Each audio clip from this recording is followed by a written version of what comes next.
அனைவருக்கும் அன்பு வணக்கம். நான் உங்கள் அரவிந்த் குமார். தமிழர் என்றொரு இனம் உண்டு, தனியே அதற்கு ஒரு குணம் உண்டு அப்படிங்கிற பழமொழியை நம்ம எப்பவுமே கேட்டிருப்போம். இதற்கு பின்னாடி ஒரு பெரிய அர்த்தமே இருக்கு. என்னன்னா, நம்மளுடைய வாழ்க்கை, தமிழருடைய வாழ்க்கை, நம்மளுடைய வாழ்வியல், நம்மளுடைய மொழி, நம்மளுடைய இனம், நம்மளுடைய மரபு, இவைகள் சார்ந்து இன்றும் இதற்கான குறியீடுகள் இன்றும் இருக்கத்தான் செய்கிறது. அதற்கு பல பல தெய்வ வழிபாடுகளே நம்ம கிட்ட சாட்சியா இருக்கு.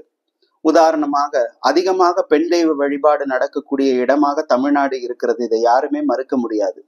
அதிலும் குறிப்பாக மாரியம்மன் வழிபாடு தமிழ்நாடு முழுவதும் இல்லாமல் தமிழ்நாடு சுத்தி இருக்கக்கூடிய அத்தனை இடங்களிலுமே மாரியம்மன் வழிபாடு இருக்கிறது. அதுக்கு மூலமாக தமிழ்நாடு இருந்திருக்கிறது.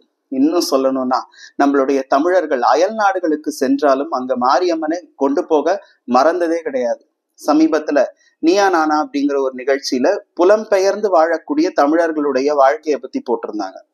அப்படி அந்த புலம்பெயர் நாட்டுல இருந்த நம்ம தமிழ் பிள்ளைகள், சின்ன இளம் பிள்ளைகள், அவங்க எல்லாரையும் கேட்ட போது அவங்க எல்லோரும் இந்த மாரியம்மனையும் கருப்பு சாமியும் நிறைய பேர் திரும்ப திரும்ப சொல்லிக்கிட்டே இருந்தாங்க. உங்க ஊர்ல எந்த சுவாமி பிரபலம்னு கேட்கும் பொழுது மாரியம்மனையும் கருப்பு சாமியும் சொல்லிக்கிட்டே இருந்திருக்கிறாங்க, முனீஸ்வரனையும் சொல்லிக்கிட்டே இருக்கிறாங்க. அப்படி உலகம் முழுக்க இந்த தமிழர்களால் இந்த மாரியம்மன் வழிபாடு அப்படிங்கிறது பரவி இருக்கிறது. இது தொடங்கின ஒரு புள்ளி அப்படின்னு ஒண்ணு இருக்கத்தானே செய்யும். ஒரு வரலாறு அப்படிங்கிறது அதுக்குன்னு இருக்கத்தானே செய்யும். அதிலும் குறிப்பா இந்த ஆடி மாசம் நீங்க எடுத்துக்கிட்டீங்கன்னா, தமிழ்நாட்டினுடைய மூல முடுக்கு அப்படின்னு சொல்லலாம். எல்லா இடத்துலயும் மாரியம்மன் வழிபாடு ரொம்ப பரவலா நடந்துகிட்டே இருக்கும்.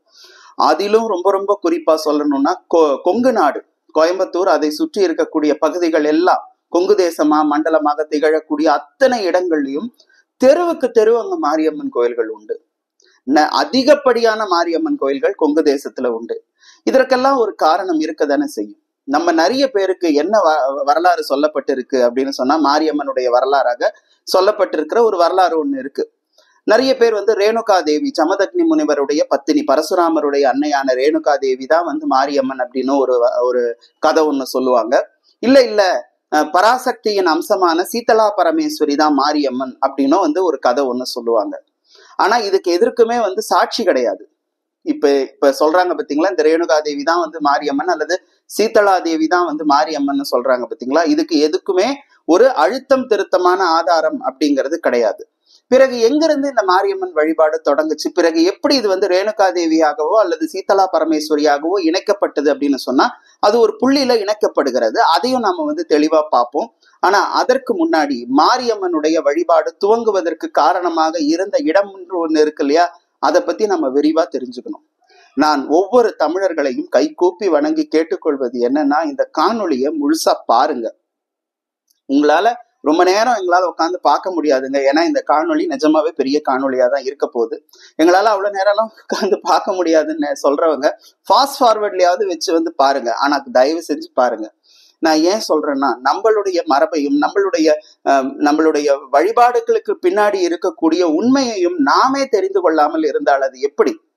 சரியா? அதனால தயவு செஞ்சு இதை முழுசா பாருங்க. உங்களுடைய இளம் தலைமுறைக்கு, உங்களுடைய குழந்தைகளுக்கு இதை கொண்டு போய் சேர்க்க வேண்டிய முக்கியமான கடமை உங்களுக்கு இருக்கிறது அப்படிங்கறத புரிஞ்சுக்கோங்க. இந்த காணொலியை நான் தொடங்கறதுக்கு முன்னாடி, என்னப்பா இவ்வளவு பேசிட்டு இன்னும் தொடங்கலையான்னு நினைக்காதீங்க. நான் இந்த காணொலியை தொடங்கறதுக்கு முன்னாடி ஒரு 3 பேருக்கு நன்றி சொல்லணும் அப்படின்னு நினைக்கிறேன். முதல்ல, காலம் சென்ற நம்மளுடைய இந்திய திருநாட்டினுடைய சென்ட்ரல் கவர்மெண்டால தொல்காப்பியம் விருது வழங்கப்பட்ட திரு கோவிந்தராசனார் அவர்களுக்கும், பிறகு மாப்போ சிவஞானம் ஐயா, மாப்போசி ஐயா என்று அனைவரும் அழைக்கக்கூடிய சென்னை மாநகர தந்தைனே ஒரு காலத்துல அழைச்சாங்க, மாப்போ சிவஞானம் ஐயா, மாப்போசி ஐயா அவர்களுக்கும், பிறகு இந்துச்சூடனன் எனக்கூடிய ஒரு எழுத்தாளருக்கும் நான் நன்றி சொல்லணும் அப்படின்னு ரொம்ப விருப்பப்படுறேன். ஏன்னா இவர்கள் இல்லை அப்படின்னு சொன்னா இந்த மாரியம்மன் வழிபாடு தொடங்கின அந்த புள்ளிய அடியனால அறிந்து கொண்டே இருக்க முடியாது.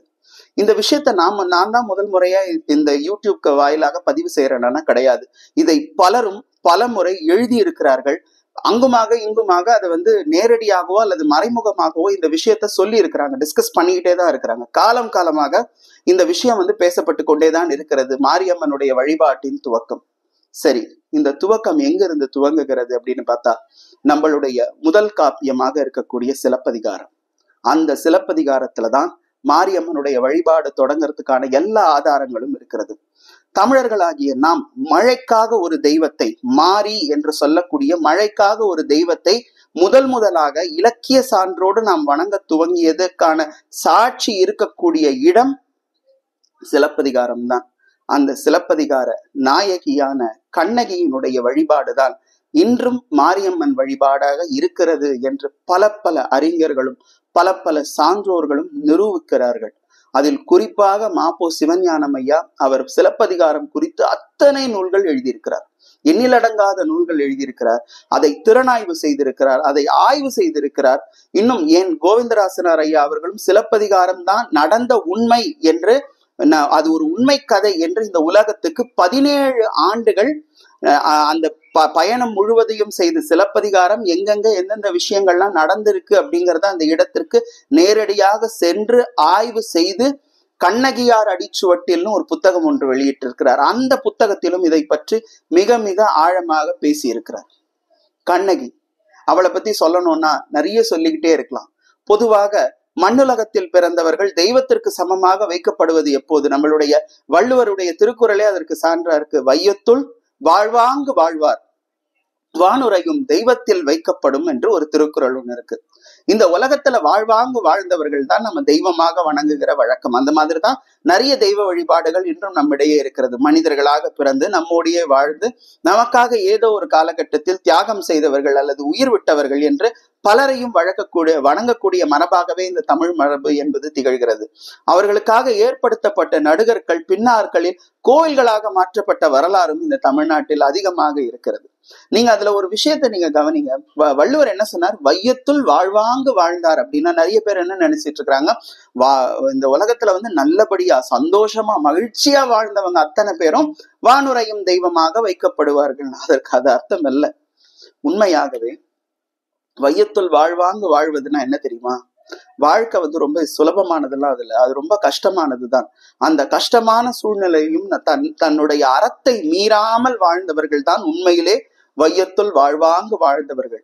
எத்தனை துன்பம் வந்த பொழுதும் ஒரு உறுதியோடு ஒரு திண்மையோடு அந்த துன்பத்தை கடந்தவர்கள், அல்லது அந்த துன்பத்திலேயே அவர்கள் இருந்தாலும் அதை வெளிக்காட்டி கொள்ளாமல் அதை மறைத்து முகம் முழுவதும் அன்பை மட்டுமே பரிமளித்த அத்தனை பேரும் வையத்துள் வாழ்வாங்கு வாழ்ந்தவர்கள். அப்படித்தான் கண்ணகி. எப்பேற்பட்டவள் என்று கண்ணகியை பற்றி சொல்லுகிற பொழுது இளங்கோவடிகள் மிக அழகாக அறிமுகப்படுத்துகிறார். மாகாவன் நிகர்வன் கை மாநாய்க்கன் குலக்கொம்பு அப்படின்னு தான் அறிமுகப்படுத்துறார். அவங்க கண்ணகியை பற்றி சொல்லுவதற்கு முன்னாடி அவங்க அப்பா எப்பேற்பட்டவர், மாநாய்க்கன் என்பது அவருடைய பெயர்.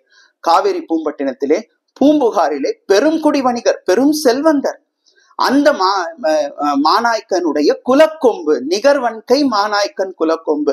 அவர் எப்படியாம், அவர் அள்ளி கொடுத்தாருன்னா மழை போல கொடுப்பாராம். அந்த மாதிரி மழை போல கொடுக்கக்கூடிய ஒரு பெருங்குடி வணிகனான மாநாய்க்கனுடைய குலம் தழைக்க வந்த குலக்கொடி. அவளும் தன் 26 ஆண்டு அகவையாள். அவளை அறிமுகப்படுத்தும் பொழுதே ஒரு 12 வயது பெண்ணாக அறிமுகப்படுத்துறார். 26 ஆண்டு அகவையாள். அவளை பத்தி சொல்றார். அவ எப்பேற்பட்டவள் அப்படின்னா, போதினால் திருவினால் புகழுடை வடிவு இவள் வடிவு, தீதிலா வடமீனின் திறம் இவள் திறம், மாதரால் தொழுதேர்த்தும் பெருங்குணத்து காதலால் கண்ணகி என்பாள் மன்னோ என்று அறிமுகப்படுத்துகிறார். மகாலட்சுமி பார்ப்பதற்கு அஞ்சலர்ந்த செந்தாமரையிலே பூத்து இருக்கக்கூடிய, செந்தாமரையில் எழுந்தருளி அருள் புரியக்கூடிய மகாலட்சுமி மாதிரி இருப்பா. இவளுடைய திறம் எப்பேற்பட்ட திறம் என்று சொன்னால் வடமீனின் திறம். வடமீன் அப்படின்னு சொன்னா அருந்ததி. அருந்ததி நட்சத்திரம் பாக்குறோம் இல்லையா? கல்யாணம் ஆனதுக்கு அப்புறம் அம்மி மிதிச்சு அருந்ததி நட்சத்திரம், வசிஷ்டரனுடைய தர்மபத்தினியான அந்த அருந்ததி தேவி, அந்த சப்தரிஷி மண்டலத்துல அந்த ஒரு பெண் நட்சத்திரமாக திகழக்கூடிய அருந்ததி தேவி. அந்த அருந்ததிக்கு நிகரான கற்புடையவள் இவள். தீதிலா வடமீனின் திறம் இவள் திறம். அதற்கப்புறம் அந்த இதுல இருக்கக்கூடிய பூம்புகாரில் இருக்கக்கூடிய பெண்கள் அத்தனை பேரும் கையெடுத்து வணங்கக்கூடிய பெருங்குணம் உடையவள், பெருங்குணத்து காதலாள் கண்ணகி என்பாள் மன்னோ என்றுதான் அறிமுகப்படுத்துறார். இந்த பாட்டுக்கெல்லாம் அர்த்தம் சொன்னா சிலப்பதிகாரத்தை பத்தி மணிக்கணக்கா பேசிக்கிட்டே இருக்கலாம். அதனால நான் பாட்டுக்கான அர்த்தம் எல்லாம் சொல்ல போறது இல்லை. ஆனா ஒரே ஒரு விஷயம் மட்டும் சொல்லி நான் அடுத்த விஷயத்துக்கு போறேன். கண்ணகி அப்படிங்கிற சொல்லுக்கான அர்த்தம், இதை பலரும் ஆய்வு செய்திருக்கிறார்கள். முதல் அர்த்தம் என்ன தெரியுமா? கண் அகி, கண் நகி அப்படின்னா கண்களாலேயே சிரிக்கக்கூடியவள் அப்படின்னு ஒரு அர்த்தம் இருக்கு. அந்த அம்மா வாய் திறந்து சிரிக்கணும்னு கூட அவசியம் இல்லையா. கண்ணாலேயே சிரிச்சா போதுமா, அவ்வளவு அழகா இருப்பாளாம். இன்னொரு அர்த்தம், கண் பிளஸ் அகி அப்படின்னா அகக்கண்கள் திறந்து கொண்டவள் அப்படின்னு ஒரு அர்த்தம் இருக்கு. இந்த அகக்கண் என்பதுதான், அகக்கண் திறந்து கொண்ட அந்த விஷயம் இருக்கு பாருங்க, அதுதான் கண்ணகியை தெய்வ நிலைக்கு உயர்த்துகிறது. அவளுடைய அகக்கண் திறந்த பிறகு நடந்த மாற்றங்கள் அநேகமானது. அதுதான் அவளை தெய்வமாக, பஞ்சபூதங்களை கட்டுப்படுத்தக்கூடிய சக்தியாக அவளை மாற்றுகிறது. உதாரணத்துக்கு சொல்லணும்னா, நம்மளுடைய யோக சாஸ்திரத்திலே சொல்லுவாங்க, நம்மளுடைய 3வது கண்ணுன்னு சொல்றோம் பாத்தீங்களா, இந்த அகக்கண் திறந்து கொண்டால் நமக்கு எல்லாமே நம்மளுடைய கட்டுப்பாட்டுல தான் இருக்கும். நம்மை மீறி நம் வாழ்வில் எந்த விஷயமும் நடக்கவே நடக்காது. அது மட்டும் இல்லாம நமக்கு வேண்டியது மட்டுமல்லாமல் நம்மை சுற்றி இருப்பவர்களுக்கு என்னென்ன வேண்டுமோ அதையும் நம்முடைய அகக்கண்களை பயன்படுத்தியே நம்மால் தர முடியும். அந்த அளவுக்கு இந்த அகக்கண் திறந்து கொண்ட, இந்த 3வது கண்ணை திறந்து கொண்டவர்களுக்கு அவ்வளவு ஆற்றல் என்பது இருக்கிறது. இந்த அகக்கண்கள் திறந்து கொள்வதை பற்றி வள்ளலாரும், ராமலிங்க வள்ளலாரும் மிக விரிவாக தன்னுடைய திருமுறைகளில் பேசியிருக்கிறார். அவ்வளவு வலிமையானது இந்த அகக்கண். கண்ணகி அப்படிங்கிற சொல்லுக்கு இன்னொரு அர்த்தம் அதுதான், அகக்கண்கள் திறந்து கொண்ட பெண்மணி என்றுதான் அர்த்தம். இந்த கண்ணகிக்கும் கோவலனுக்கும் கல்யாணம் ஆகுது. கதை எல்லாருக்கும் தெரியும். கண்ணகிக்கும் கோவலனுக்கும் கல்யாணம் ஆகுது. அதுவும் அந்த கல்யாணம் ரொம்ப விமர்சையாக நடக்கிறது. இலக்கியத்துல நீங்க பாத்தீங்கன்னா, தமிழ் இலக்கியத்துல நீங்க பாத்தீங்கன்னா, முதலாக அரேஞ்ச் மேரேஜ் அப்படின்னு நம்ம சொல்லுவோம் பாருங்க, பெரியோர்கள் நிச்சயித்த திருமணமாக வரக்கூடிய திருமணமாகவும் இந்த கண்ணகி கல்யாணத்தை நம்மளால பார்க்க முடியுது. ஏன்னா அதுக்கு முன்னாடி சங்க இலக்கியங்கள் முழுவதும் காதல் திருமணங்கள் தான் இருந்த காலகட்டம். இது சங்கம் மருவிய காலகட்டத்தில் எழுதப்பட்டது இந்த சிலப்பதிகாரம். அப்பொழுதுதான் பெரியோர்கள் அதை பேசி நிச்சயிக்கக்கூடிய அந்த மரபு தொடங்கின காலமாக கூட இந்த காலம் இருக்கலாம் அப்படின்னும் ஆய்வறிஞர்கள் சொல்லுகிறார்கள். அப்படி பெரியோர்கள் நிச்சயித்த திருமணமாக அது நடக்கிறது. கோவலனும் கண்ணகியும் பலகாலம் சந்தோஷமாக தான் வாழறாங்க. அதுல எந்த குறைபாடும் அல்ல. அவங்க எப்படி இருந்தாங்கன்னா, தூமப்படிகள் ஒன்று கூடியது போல் இளங்கோவடிகள் பேசுறார்.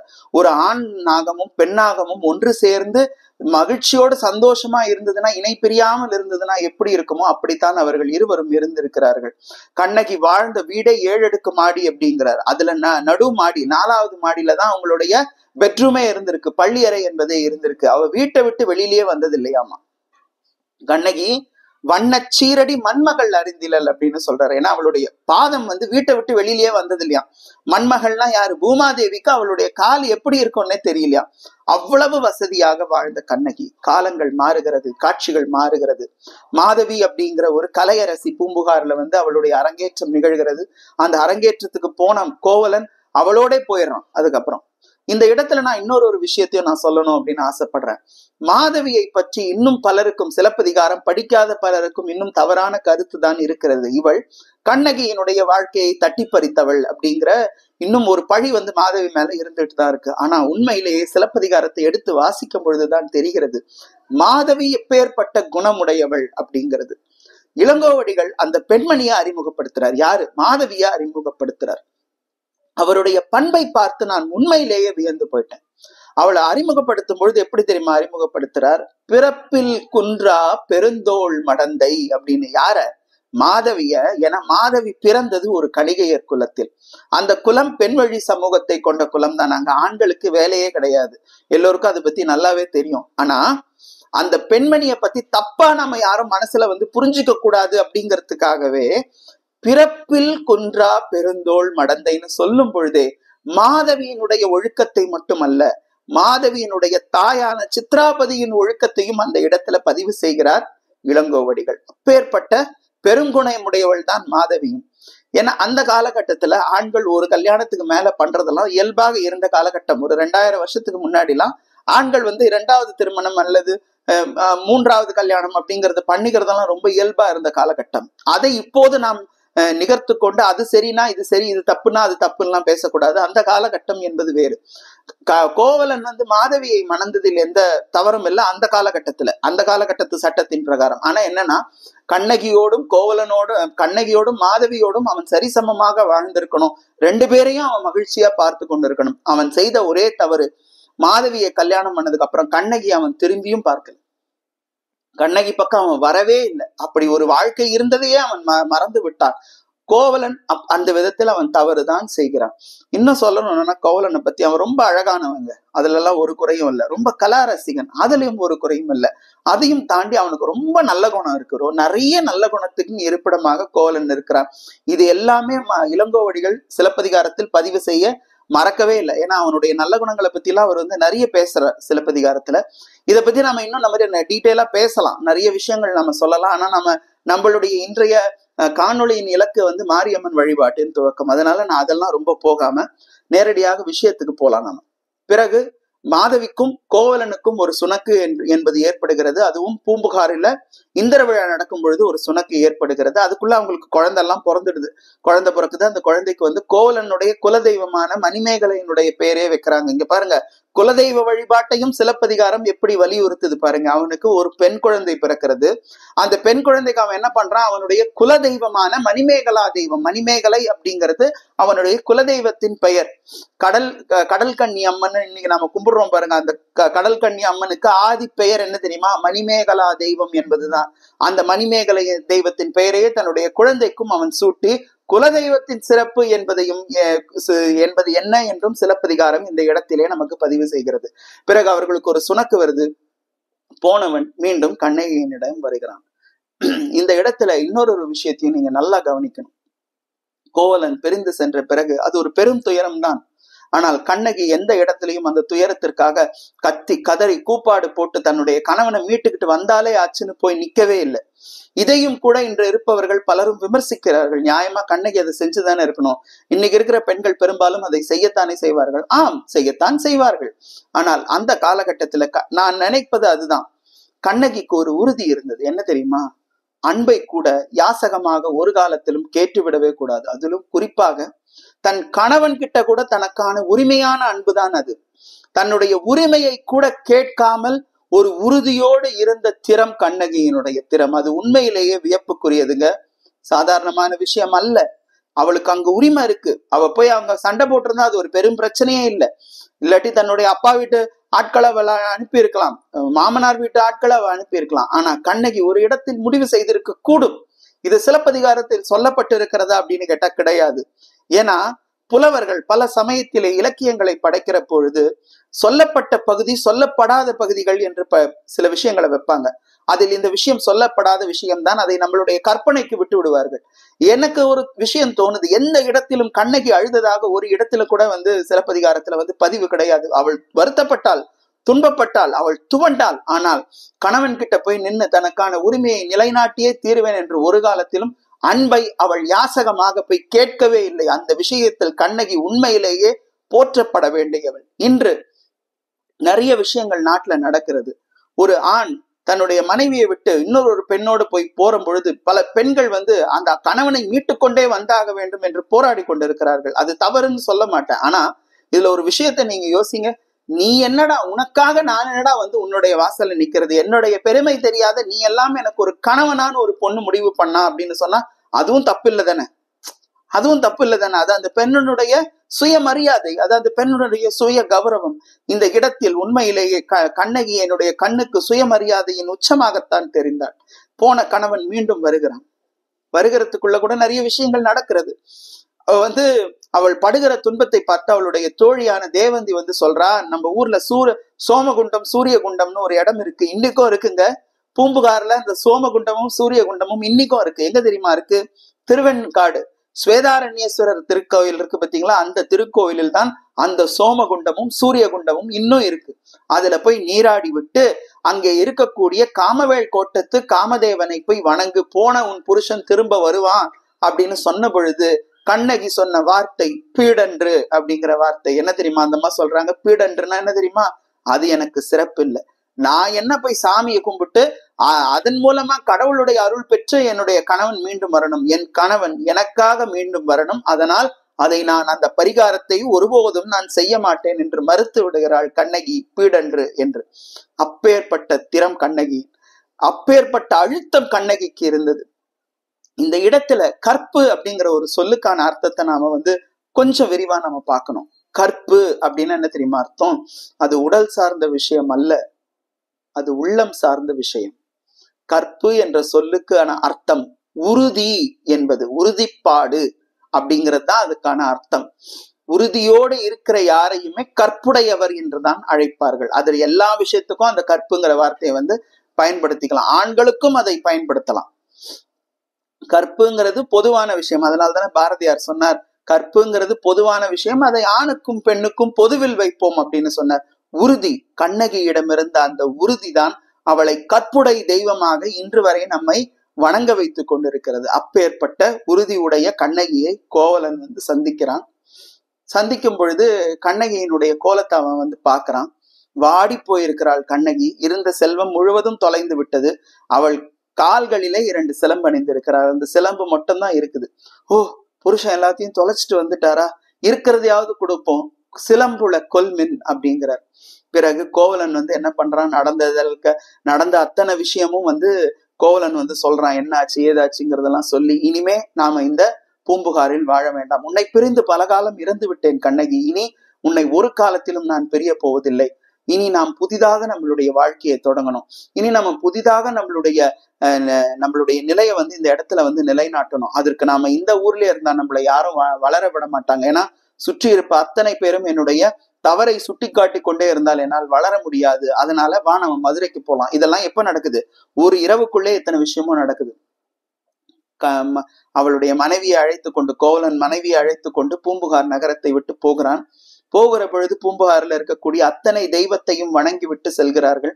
கடைசியாக அவங்க பூம்புகார் நகரத்தை விட்டு போகும் பொழுது கவுந்தி அடிகள் என்ற சமண துறவியை போய் பார்த்து அந்த அம்மா கிட்ட ஆசீர்வாதம் வாங்குறாங்க. அப்ப அந்த அம்மா சொல்றாங்க, 2 பேரும் பார்க்க ரொம்ப சின்ன பசங்களா இருக்கீங்களே. உண்மையிலேயே அந்த நேரத்துல அவங்க 2 பேருக்கும் வயசு ரொம்ப கம்மி தான். திருமணம் ஆகும் பொழுது கண்ணகிக்கு வயது 12, கோவலனுக்கு வயது 16. சில ஆண்டு காலம் அவர்கள் வாழுகிறார்கள். பிறகு மாதவியோடு அவன் போகிறான். 10 ஆண்டுகள் கழித்துதான் மீண்டும் திரும்ப வருகிறான். அந்த நேரத்துல கண்ணகிக்கு அதிகப்படியா 24-25 வயசு இருந்திருக்கும். கோவலனுக்கு ஒரு 30 வயதுக்குள்ளதான் இருந்திருக்கும். ரொம்ப சின்ன குழந்தைங்களா இருக்கீங்களே, உங்களுக்கு மதுரைக்கு போகலாம் வழி தெரியுமா? எனக்கு தெரியும். ஏன்னா அவங்க துறவிங்கிறதுனால அவங்க நடந்தே வந்தவங்க அவங்க. அதனால எனக்கு தெரியும், நான் உங்களுக்கு துணையா வரேன் வாங்க அப்படின்னு அந்த அம்மா அவங்கள கூட்டிக்கிட்டு பூம்புகாரை விட்டு புறப்படுறாங்க. இது நடக்கிற காலகட்டம் அப்படிங்கிறது ஒரு சித்திரை மாதம் அல்லது வைகாசி மாதத்தினுடைய துவக்கம். ஏன்னா இந்திர விழா நடக்கும் பொழுதுதான் அந்த மாதவிக்கும் கோவலனுக்குள்ள அந்த சுணக்கமே ஏற்படுகிறது. அந்த காலகட்டம், இந்திர விழா நடந்த காலகட்டம் சித்திரையில இருந்து வைகாசி நேரம் தான். சித்திரையினுடைய முடிவு பகுதி, வைகாசியினுடைய தொடக்க பகுதி. அந்த காலகட்டத்துலதான் அவங்க மதுரையை விட்டு போறாங்க. வைகாசி, ஆனி, ஆடி 3 மாசங்கள் அவர்கள் பயணம் செய்கிறார்கள். ஆடி மாதத்தில் அவர்கள் மதுரையை சேருகிறார்கள். அவர்கள் சேருகிற வழியில நிறைய விஷயங்கள் நடக்குது. இதெல்லாம் சிலப்பதிகாரத்தை எடுத்து படிச்சு பாருங்க. கண்ணகி எவ்வளவு வாய் பேசாத பெண்ணாக, ஒரு பேதை பெண்ணாக இருந்திருக்கிறாள். அவங்க பூம்புகாரை விட்டு 2 தெரு தாண்டலையாமா. அதுக்குள்ள கண்ணகி கேட்டாலாம், மதுரை வந்துடுச்சா அப்படின்னு அந்த அம்மா கேக்குறாங்களா. ஏன்னா அந்த அம்மாவுக்கு ஒண்ணுமே தெரியல. அந்த குழந்தைங்க, அந்த அம்மாவுக்கு ஒண்ணுமே தெரியல. மதுரை 2 தெரு தள்ளிதான் இருக்கு அப்படின்னு நினைச்சிட்டு இருக்கா போல இருக்கு. இந்த கேள்வியை கேட்கிறான் கோவலன். அவனுக்கு மனசு உடைஞ்சு போகுது. எப்பேற்பட்ட ஒரு பேதை! 2 தெரு தள்ளிதான் மதுரையே இருக்குன்னு நினைச்சிட்டு இருக்கிற அளவுக்கு இருக்கக்கூடிய மனைவியை விட்டு நான் இப்படி பிரிந்து அவளுக்கு பெரும் துன்பத்தை தந்து விட்டேனேன்னு கோவலனை ஒரு நாளும் அந்த குற்ற உணர்ச்சி கொன்று கொண்டே இருக்கிறது. கிட்டத்தட்ட ஒரு 3 மாதங்கள் அந்த குற்ற உணர்ச்சியிலேயே உழல்கிறான் கோவலன். கொஞ்ச தூரம் போறாங்க. களைப்புல ஒரு இடத்துல உட்கார்றாங்க. கோவலன் களைத்து போகிறான். கண்ணகியை திரும்பி பார்க்கறான். கண்ணகி ஒரு சிரிப்பு சிரிக்கிறார். அந்த சிரிப்பு எப்படின்னா, ஒரு பச்சை குழந்தையினுடைய சிரிப்பு எப்படி இருக்குமோ அப்படிதான் இருக்கா அந்த சிரிப்பு. ஒரு குழந்தையினுடைய சிரிப்பு எப்படி இருக்கும்? கள்ளங்கபடம் எதுவும் இல்லாம, எந்த ஒரு விஷமத்தனமும் இல்லாமல் ஒரு சிரிப்பு இருக்கும் பாத்தீங்களா? இவன் தனக்கு துன்பம் செஞ்சவன் அப்படின்னு கேட்டா அந்த அம்மா எப்படி சிரிச்சிருப்பா? அது நினைச்சிருந்தா அப்படியெல்லாம் சிரிக்கலையா? அவ ஒரு பச்சை குழந்தை சிரிக்கிற மாதிரி சிரிச்சாலாம். அவ சிரிச்சதும் கோவலன் அழத் தொடங்கிட்டானா. இப்படியான ஒரு பெண்ணுக்கா நான் துன்பம் செய்தேன் அப்படின்னு. இன்னும் கொஞ்சம் தூரம் போறாங்களாம். போகும் பொழுது அவங்க 2 பேரும் களைப்புல உட்கார்ந்து இருக்காங்க. பக்கத்திலே கவுந்தி அடிகள் உட்கார்ந்து இருக்கிறாங்க. 2 பேர் வராங்க. வம்பப்பரத்தனும் வருமொழியாளனும் 2 பேர், வம்பப்பரத்தையும் வருமொழியாளனும்.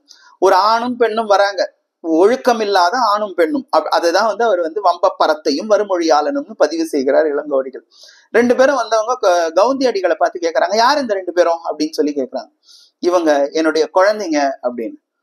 உங்களோட குழந்தைங்கன்னா உனக்கு ஒரு ஆண் குழந்தை ஒரு பெண் குழந்தை, ஆனா அவங்க 2 பேரையும் பார்த்தா கணவன் மனைவியா இருக்கு, ஒருவேளை உங்களுடைய குழந்தைங்களே 2 பேரும் கல்யாணம் பண்ணிக்கிட்டாங்களா, உங்களுடைய ஆண் குழந்தை பெண் குழந்தை ஒருத்தர் கல்யாணம் பண்ணிக்கிட்டா. இந்த வார்த்தையை கண்ணகியால சகிக்க முடியல. அண்ணனும் தங்கச்சியும் கல்யாணம் பண்ணிக்கிட்டாங்களான்னு கேட்ட இந்த வார்த்தைய கண்ணகியால சகிக்க முடியல. காதை அவ பொத்திக்கிறாள். அவளுடைய உடம்பு நடுநடுங்கி போகிறது. கோபம் வந்தது கவுந்தியடிகளுக்கு. சபித்தார், நீங்கள் இருவரும் முள்ளுடை காட்டில் முதுநரியாகுக அப்படின்னு.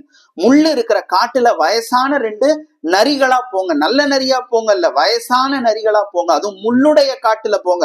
அப்பதான் அந்த முள்ளு உங்க உடம்ப குத்தி கிழிக்கும், உங்களுக்கு துன்பம்னா என்னன்னு தெரியும் அப்படின்னு சொல்லி அந்த அம்மா சபிச்சு அனுப்புறான். இவ்வளவு விஷயம் நடக்குது. கவுந்தியடிகளும் கண்ணகியை அவதானிச்சுக்கிட்டே வராங்க. அந்த பெண்மணியினுடைய நடவடிக்கைகளை பார்த்துக்கிட்டே வராங்க. ஒரு இடத்துல கோவலன் படுத்து உறங்குறான். அவன் மேல வெயில் அடிக்குது. தன்னுடைய புடவை தலப்ப அந்த அம்மா பிடிச்சு வெயில் தன்னுடைய கணவன் மேல விழாத மாதிரி பார்த்துக்கிட்டாளாமா. அப்படியான விஷயங்களை எல்லாம் இளங்கோவடிகள் பதிவு செய்கிறார். உங்களுக்கு ஒரு விஷயம் சொல்லவா? கவுந்தியடிகள் சமணத்துறவி. மிக மிக அவங்க சமயத்தில் அவங்களுக்கு ஒரு கற்புனா என்னது, மறுபடியும் சொல்ற, உறுதி. அழலாம் மாட்டாங்க. அவங்களுக்குன்னு ஒரு உறுதி இருக்கு. தங்களுடைய அருகதேவனை தவிர வேற எந்த தெய்வத்தையும் அவங்க கையெடுத்து வணங்க மாட்டாங்க. தெய்வ கோட்பாடையே அவங்க கடவுள் கோட்பாடையே அவங்க ஒத்துக்க மாட்டாங்க. ஆனா கண்ணகியை பார்க்க பார்க்க அந்த அம்மா கொண்டிருந்த உறுதியும் உருகுலைகிறது. இப்படி ஒரு பொண்ணா அப்படின்னு அந்த அம்மா ஆச்சரியப்படுகிறார். அவர்கள் போய் சேர்ற இடம்தான் மதுரை. மதுரை காண்டத்துல அவங்க மதுரைக்குள்ள நுழைஞ்சதுக்கு அப்புறமா அவங்க ஒரு இடத்துக்கு போறாங்க. அந்த இடத்திற்கு ஐயை கோட்டம் என்று பெயர். இது நாள் வரையிலேயும் இளங்கோவடிகள் நம்ம கண்ணு முன்னாடி பதிவு செய்த கண்ணகி என்பது ரொம்ப அவளுக்கு மழலையே மாறலையாமா, முற்றா கிழவிங்கிறார். அவளுக்கு நிறைய பேரை நம்ம பார்த்திருப்போம், வயசு கூட இருக்கும், ஆனா அவங்களுடைய குழந்தை அவங்களுடைய மொழி குழந்தை மொழியாக இருக்கும். தத்தி தத்தி பேசுவாங்க, ஒரு தத்தை மாதிரி ஒரு கிளி மாதிரி பேசுவாங்க அவங்க. அந்த மாதிரி அவளுடைய குரல் இருக்கிறது. சரிங்களா? அப்படியான கண்ணகியை தான் நம்ம கண்ணு முன்னாடி காட்டுறார். ரொம்ப பயந்த சுபாவம் உடைய கண்ணகி. 2 தெரு தள்ளிதான் மதுரையே இருக்குன்னு நினைச்ச ஒரு கண்ணகி. வண்ண சீரடி மண்மகள் அறிந்திலல் என்று பதிவு செய்த கண்ணகி. ஒரு சாதாரண ஒரு சொல்ல கூட தாங்கிக்க முடியாத ஒரு இளம் கண்ணகி, பயந்த சுபாவமுடைய கண்ணகி. இந்த ஐயை கோட்டம் எனக்குடைய இடத்தில் தான் கண்ணகிக்கு வேறு ஒரு உருவம் இருக்கிறது அப்படிங்கிறத இளங்கோவடிகள் நமக்கு பதிவு செய்கிறார். இன்னைக்கு பல திரைக்கதை எழுதுவாங்க பாத்தீங்களா? சினிமாவுக்கு திரைக்கதை எழுதும் பொழுது மெட்டாஃபர் ஐரணி அப்படின்னு சொல்லுவாங்க. பின்னாடி நடக்க போற விஷயத்த முன்னாடியே சில சமிகைகள் மூலம் காட்டுவாங்க. இந்த இடத்தை இளங்கோவடிகள் பிடிக்கிறார். இன்னைக்கு இருக்கக்கூடிய பல திரைக்கதை ஆசிரியர்கள் எடுத்துக்கிட்ட இந்த மெட்டாஃபர் ஐரணி எல்லாம் இளங்கோவடிகள் கிட்ட இருந்து களவாடிய விஷயங்கள் தான். ஏன்னா சிலப்பதிகாரம் சாதாரண காப்பியமா? அது எப்பேற்பட்ட காப்பியம், நாடக காப்பியம், நாடகத்தை வலியுறுத்திய காப்பியம் அல்லமா, முத்தமிழ் காப்பியம். அது மட்டும் இல்லாமல் அதற்கு முன்னாடி வரைக்கும் வந்த காப்பியங்கள் எல்லாம் வெறும் கடவுள்கள் பற்றியும் அல்லது மன்னர்கள் பற்றியும் வந்த காப்பியம். ஆனால் இளங்கோவடிகள் தான் முதல்ல அந்த பேரியரையும் உடைச்சு இது ஒரு பொதுமக்கள் காப்பியமாக ஒரு நம்மளோடு வாழ்ந்த ஒரு பெண்மணியினுடைய காப்பியத்தை பதிவு செய்தது முதல்ல இளங்கோவடிகள் தான். அது மட்டும் இல்லாமல் இளங்கோவடிகள் இன்னொரு புரட்சியும் செய்து இருக்கிறார். அதற்கு முன்னாடி வந்த புராணங்கள் காப்பியங்கள் அத்தனையும் ஆணை தலைமையாக கொண்டு மட்டுமே இயற்றப்பட்டது. ஆனால் முதல் காப்பியம் ஒரு பெண்ணின் பாதச்சிலம்பை வைத்து முழுவதும் பெண்மயமாக இருந்த காப்பியமாகவும் அந்த காப்பியத்தின் பாட்டுடை தலைவியாக ஒரு பெண்ணை வைத்து எழுதிய முதல் புரட்சியாளரும் இளங்கோவடிகள் தான். அப்படி இளங்கோவடிகள் ஒரு மெட்டாஃபர் ஐரணியை பதிவு செய்யணும்னு விருப்பப்படுறார். கண்ணகி வெறும் சாதாரணமான பயந்த சுபாவம் உடைய பெண்ணும் அல்ல, அவளுக்கு பின்னாடி ஒரு காளி எனக்கூடிய ஒரு சக்தி இருக்கிறது அப்படிங்கிறத பதிவு செய்யணும் அப்படிங்கிறதுக்காகவே இந்த இடத்த கொண்டு வர்றார். ஐயை கோட்டத்துக்கு அவங்க போறாங்க. ஐயை கோட்டம் அப்படின்னா இன்னைக்கு நம்ம அம்மன் கோவில்னு சொல்றோம் பாருங்க, அதற்கு ஆதி தமிழ் பெயர் ஐயை கோட்டம். ஐயை அப்படின்னு சொன்னா மரியாதைக்கும் மதிப்புக்கும் உரிய பெண் அப்படின்னு தான் அர்த்தம். ஐயா அப்படின்னா நம்ம மரியாதைக்குரிய ஆண் அப்படிங்கிறோமே, அது மாதிரி ஐயை அப்படின்னா மரியாதைக்குரிய பெண். அந்த ஐயை கோட்டத்தில் வழிபாட்டில் இருப்பவள் கொற்றவை எனக்கூடிய ஆதி முதல் தமிழரின் பெண் தெய்வம். கொற்றவை வழிபாடு 5 நில வழிபாட்டிலே கொற்றவை வழிபாடு மிக மிக முக்கியமான ஒரு வழிபாடு. அதிலும் குறிப்பாக தமிழர்கள் ஆதியிலே வழிபட்ட கொற்றவை தெய்வத்தினுடைய திருக்கோயில். அந்த ஆடி மாசத்துல கொற்றவை ஐயை கோட்டத்துல கொற்றவைக்கு விழா நடந்து கொண்டிருக்கிறது. ஒரு மாலை நேரத்துலதான் கண்ணகியும் கோவலனும் கவுந்தியடிகளும் அந்த இடத்துக்கு போறாங்க. இன்னைக்கு இரவு முழுவதும் இந்த கோயிலே தங்கிடலாம், மறுநாள் காலையில எழுந்து பயணத்தை தொடங்கலாம் அப்படின்னு மதுரையினுடைய எல்லைக்குள்ள அவங்க வந்துட்டாங்க. மதுரையினுடைய எல்லை தெய்வமாக கொற்றவையினுடைய கோயில்ல போய் தங்கலாம். அந்த நாள்ல கொற்றவைக்கு ஒரு பெரும் விழா நடந்து கொண்டிருக்கிறது. வீர மறவர்கள் எல்லாம் அவளுக்கு பெரும் விழா நடத்தி கொண்டிருக்கிறார்கள். அப்பொழுது அந்த இடத்திலே ஒரு பெரிய திருவிழா கூட்டம். அந்த திருவிழா கூட்டத்துல சாலினி அப்படிங்கக்கூடிய அந்த மறவர் இனத்திலேயே மிக மிக மூத்த பெண்மணி, மரியாதைக்குரிய பெண்மணி, அவங்கள சாலினி அப்படின்னு கூப்பிடுவாங்க. ஏன்னா அவங்க மேலதான் கொற்றவையினுடைய சன்னதம் இறங்கி அவங்க அருள்வாக்கு சொல்லுவாங்க. அருள்வாக்கு சொல்றதெல்லாம் இன்னைக்கு நேரத்துல ஆதி காலத்துல இருந்து இருந்திருக்கு. அப்படி அருள்வாக்கு சொன்னவர்களை சாலினி அப்படின்னு குறிப்பிட்டு இருக்கிறாங்க. அப்படி அந்த சாலினி சன்னதம் ஏறி கொற்றவையினுடைய அருள் இறங்கி அவ ஆடிக்கிட்டு இருக்கா. இதெல்லாம் கூட இளங்கோவடிகள் பதிவு செய்திருக்கிறாருங்க. நான் படிச்ச போது அசந்து போயிட்டேன். சாமி வந்ததுன்னா கோயில் இந்த பம்பை உடுக்கு அடிக்கும் போதெல்லாம் சாமி வரும் பாருங்க. நிறைய பேருக்கு வரும்பொழுதெல்லாம் என்ன பண்ணுவாங்க, இந்த கையை மடக்கி இப்படி தூக்குவாங்களா, அதை கூட பதிவு செய்யறாரு இளங்கோவடிகள். அந்த மாதிரி கையை ரெண்டு கையும் ஒண்ணு சேர்த்து மேல நோக்கி தூக்கி அந்த அம்மா சன்னதம் ஏறி உக்கரம் ஏறி அவள் அருள் ஆடுகிறாள். ஆடிக்கொண்டு இருக்கக்கூடிய அந்த சாலினி எல்லாருக்கும் அருள்வாக்கு சொல்லிட்டு இருக்கிறாங்க. சொன்னவருடைய கண்ணிலே கண்ணகி படுகிறாள். அதுவும் சாதாரணமா இல்ல, கோவலனுக்கு பின்னாடி பயந்து நின்றுட்டு இருக்கிறாளாம் கண்ணகி. ஏன்னா அந்த மாதிரி விழாவெல்லாம் அந்த அம்மா நேரடியா பார்த்தது இல்லை இல்லையா, அதனால பயந்துகிட்டு நிக்கிறாளாம் கண்ணகி. அவளுடைய கண்களிலே, சாலினியினுடைய கண்களிலே இந்த கண்ணகி படுகிறாள். அந்த பார்வை அப்படிங்கிறது முதலாக கொற்றவை, அந்த இடத்துல இருக்கிறது கொற்றவை தானே, கொற்றவையினுடைய அருள் தானே. கொற்றவை முதலாக கண்ணகியை பார்க்கிறாள். தன்னுடைய ஆற்றலுக்கு நிகராக ஒரு ஆற்றல் இந்த இடத்திலே இருக்கிறது என்பதை புரிந்து கொள்கிறாள் அந்த சாலினி. நேராக அவளுடைய கண்கள் கண்ணகியை நோக்கி பாய்கிறது. அவளை பார்த்து அருள்வாக்கு சொல்ல தொடங்குகிறாள் அந்த சாலினி. இந்த இடம்தான் சிலப்பதிகாரத்திலேயே கண்ணகியினுடைய இன்னொரு வடிவத்தை காட்ட தொடங்கிய ஒரு இடம். அவளை பார்த்து அவள் அருள்வாக்கு சொல்ல தொடங்குகிறாள். கோயம்புத்தூரை சேர்ந்திருக்கிறவங்க அல்லது கொங்கு தேசத்தை சேர்ந்திருக்கிறவர்களே, தமிழர்களே, நன்றாக காது கொடுத்து கேளுங்கள். கொற்றவை சொன்ன அருள்வாக்கு என்ன தெரியுமா? இவளோ கொங்கச் செல்வி. என்ன வார்த்தை? இவளோ கொங்கச் செல்வி. கொங்கு தேசம் முழுவதும் இவளை கையெடுத்து வணங்க போகிறது. அடுத்த வார்த்தை குடமலையாட்டி. குடகு மலைன்னு ஒரு மலை இருக்கு பாருங்க, மேற்கு தொடர்ச்சி மலைப்பகுதி. அந்த மேற்கு தொடர்ச்சி மலைப்பகுதி முழுவதும் இவளுடைய கட்டுப்பாட்டிற்கு கீழே வழப்போகிறது. அது அத்தனையும் இவ ஆட்டி வைக்க போறா. மேற்கு தொடர்ச்சி மலைதான் நமக்கான மழையை நிர்ணயிக்கக்கூடிய மலை. நல்லா தெரிஞ்சுக்கோங்க, அறிவியல் ரீதியாவும் தெரிஞ்சுக்கணும் இல்லையா. மேற்கு அந்த வெஸ்டர்ன் காட்ஸ் அப்படின்னு சொல்றோம் பாருங்க, அதுதான் தமிழ்நாட்டுக்கு எல்லாமே, எல்லாம் தமிழ்நாட்டை சுத்தி கேரளா, ஆந்திரா, கர்நாடகான்னு இருக்கு பாருங்க, அத்தனை இடத்துக்கும் மழையை நிர்ணயிக்கிற இடம் எது? மேற்கு தொடர்ச்சி மலைப்பகுதி. அந்த மேற்கு தொடர்ச்சி மலைப்பகுதி முழுவதும் இவளுடைய கட்டுப்பாட்டிற்கு கீழே வரப்போகிறது. குடகு மலை அத்தனையையும் இவள் ஆட்டி வைக்க போகிறாள். குடமலை ஆட்டி. தென் தமிழ் பாவை. மிக மிக முக்கியமான ரகசியமான ஒரு மர்ம முடிச்சை போடுகிறார் இளங்கோவடிகள். தென் தமிழ் பாவைனா, தென் தமிழ்னா என்னது? மதுரையை குறிக்கக்கூடிய சொல். அதனால்தான் மதுரை பாண்டியனை தென்னவன் என்று அழைப்பார்கள். தென்னகம் அப்படின்னு சொன்னா அது தமிழகம் அல்ல, அது மதுரை, குறிப்பாக மதுரை பகுதி. மதுரையை தான் தென்னகம், தென்னவன் அப்படின்லாம் சொல்லுவாங்க. இவள் மதுரையை சேர்ந்த பெண் அப்படிங்கிறார் கொற்றவை. அது பாருங்க, அந்த முடிச்சு மிக மிக முக்கியமான ஒரு முடிச்சு. தென் தமிழ் பாவை செய்தவ கொழுந்து ஒரு மாமணியாய் உலகில் ஓங்கிய திருமாமணி. முக்கியமான விஷயம்.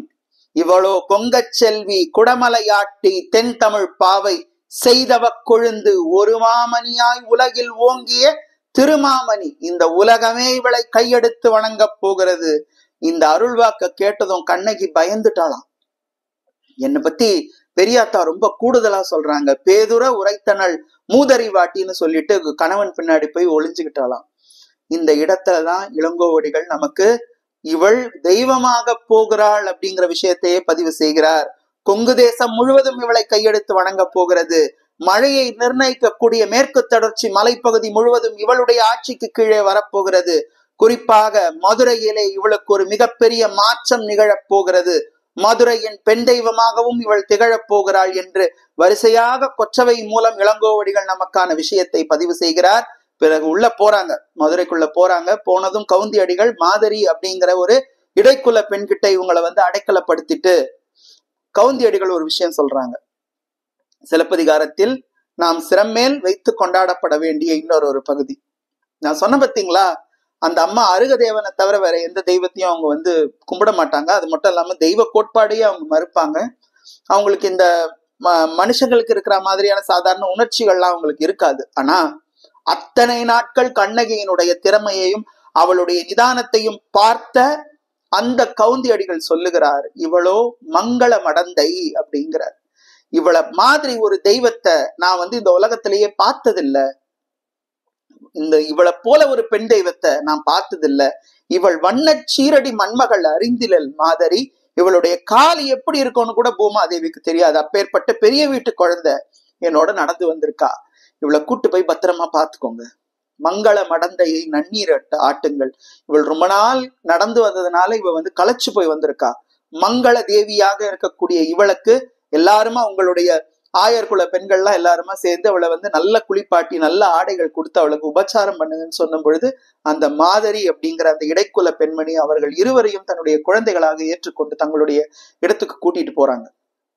பிறகு கோவலன் ஒரு சிலம்பை வாங்கிட்டு போறான். வாங்கிட்டு போய் அவன்தான் ஒரு பொற்கொல்லன் மூலமாக அந்த சிலம்பு கோப்பெருந்தேவியினுடைய சிலம்பும் இதுவும் மாற்றப்படுகிறது. இவன்தான் கயவன் என்று தென்னவனான பாண்டியன் ஆராயாம தீர்ப்பு வழங்குறான். அதனால் கோவலன் மாண்டும் போகிறான். இந்த விஷயம் கண்ணகியினுடைய காதுக்கு வருது. அவளுடைய காதுக்கு வர்றதுக்கு முன்னாடி கோவலனுக்கு இப்படி ஒரு சம்பவம் அங்க நடக்கும் பொழுதே அவள் இருந்த அந்த ஆயர்ச்சேரி அந்த இருக்கக்கூடிய அந்த பகுதி ஆயர்ச்சேரியிலே பல அசம்பாவிதங்களும் பல அபசகுணங்களும் தென்படுகிறது. மாடெல்லாம் அங்க அது முழுக்க முழுக்க மாடுகளை வைத்து அவர்கள் பராமரிக்கிற இடம் தானே. மாடுகள்லாம் என்னமோ சோர்ந்து படுத்துக்குது. அங்க இருக்கக்கூடிய கால்நடைகள் ஆடுகள்லாம் கூட அதுங்களுடைய குரல்லாம் மாறி ஒலிக்கிறது. என்னமோ சரியில்லை அப்படின்னு சொல்லிட்டு அந்த மாதிரி என்ன பண்றாங்க, அவங்க குலதெய்வமான கிருஷ்ணனை நினைத்து அவங்க கூத்தாடுவாங்க. குறவை கூத்து ஆடுறாங்க எல்லாருமா.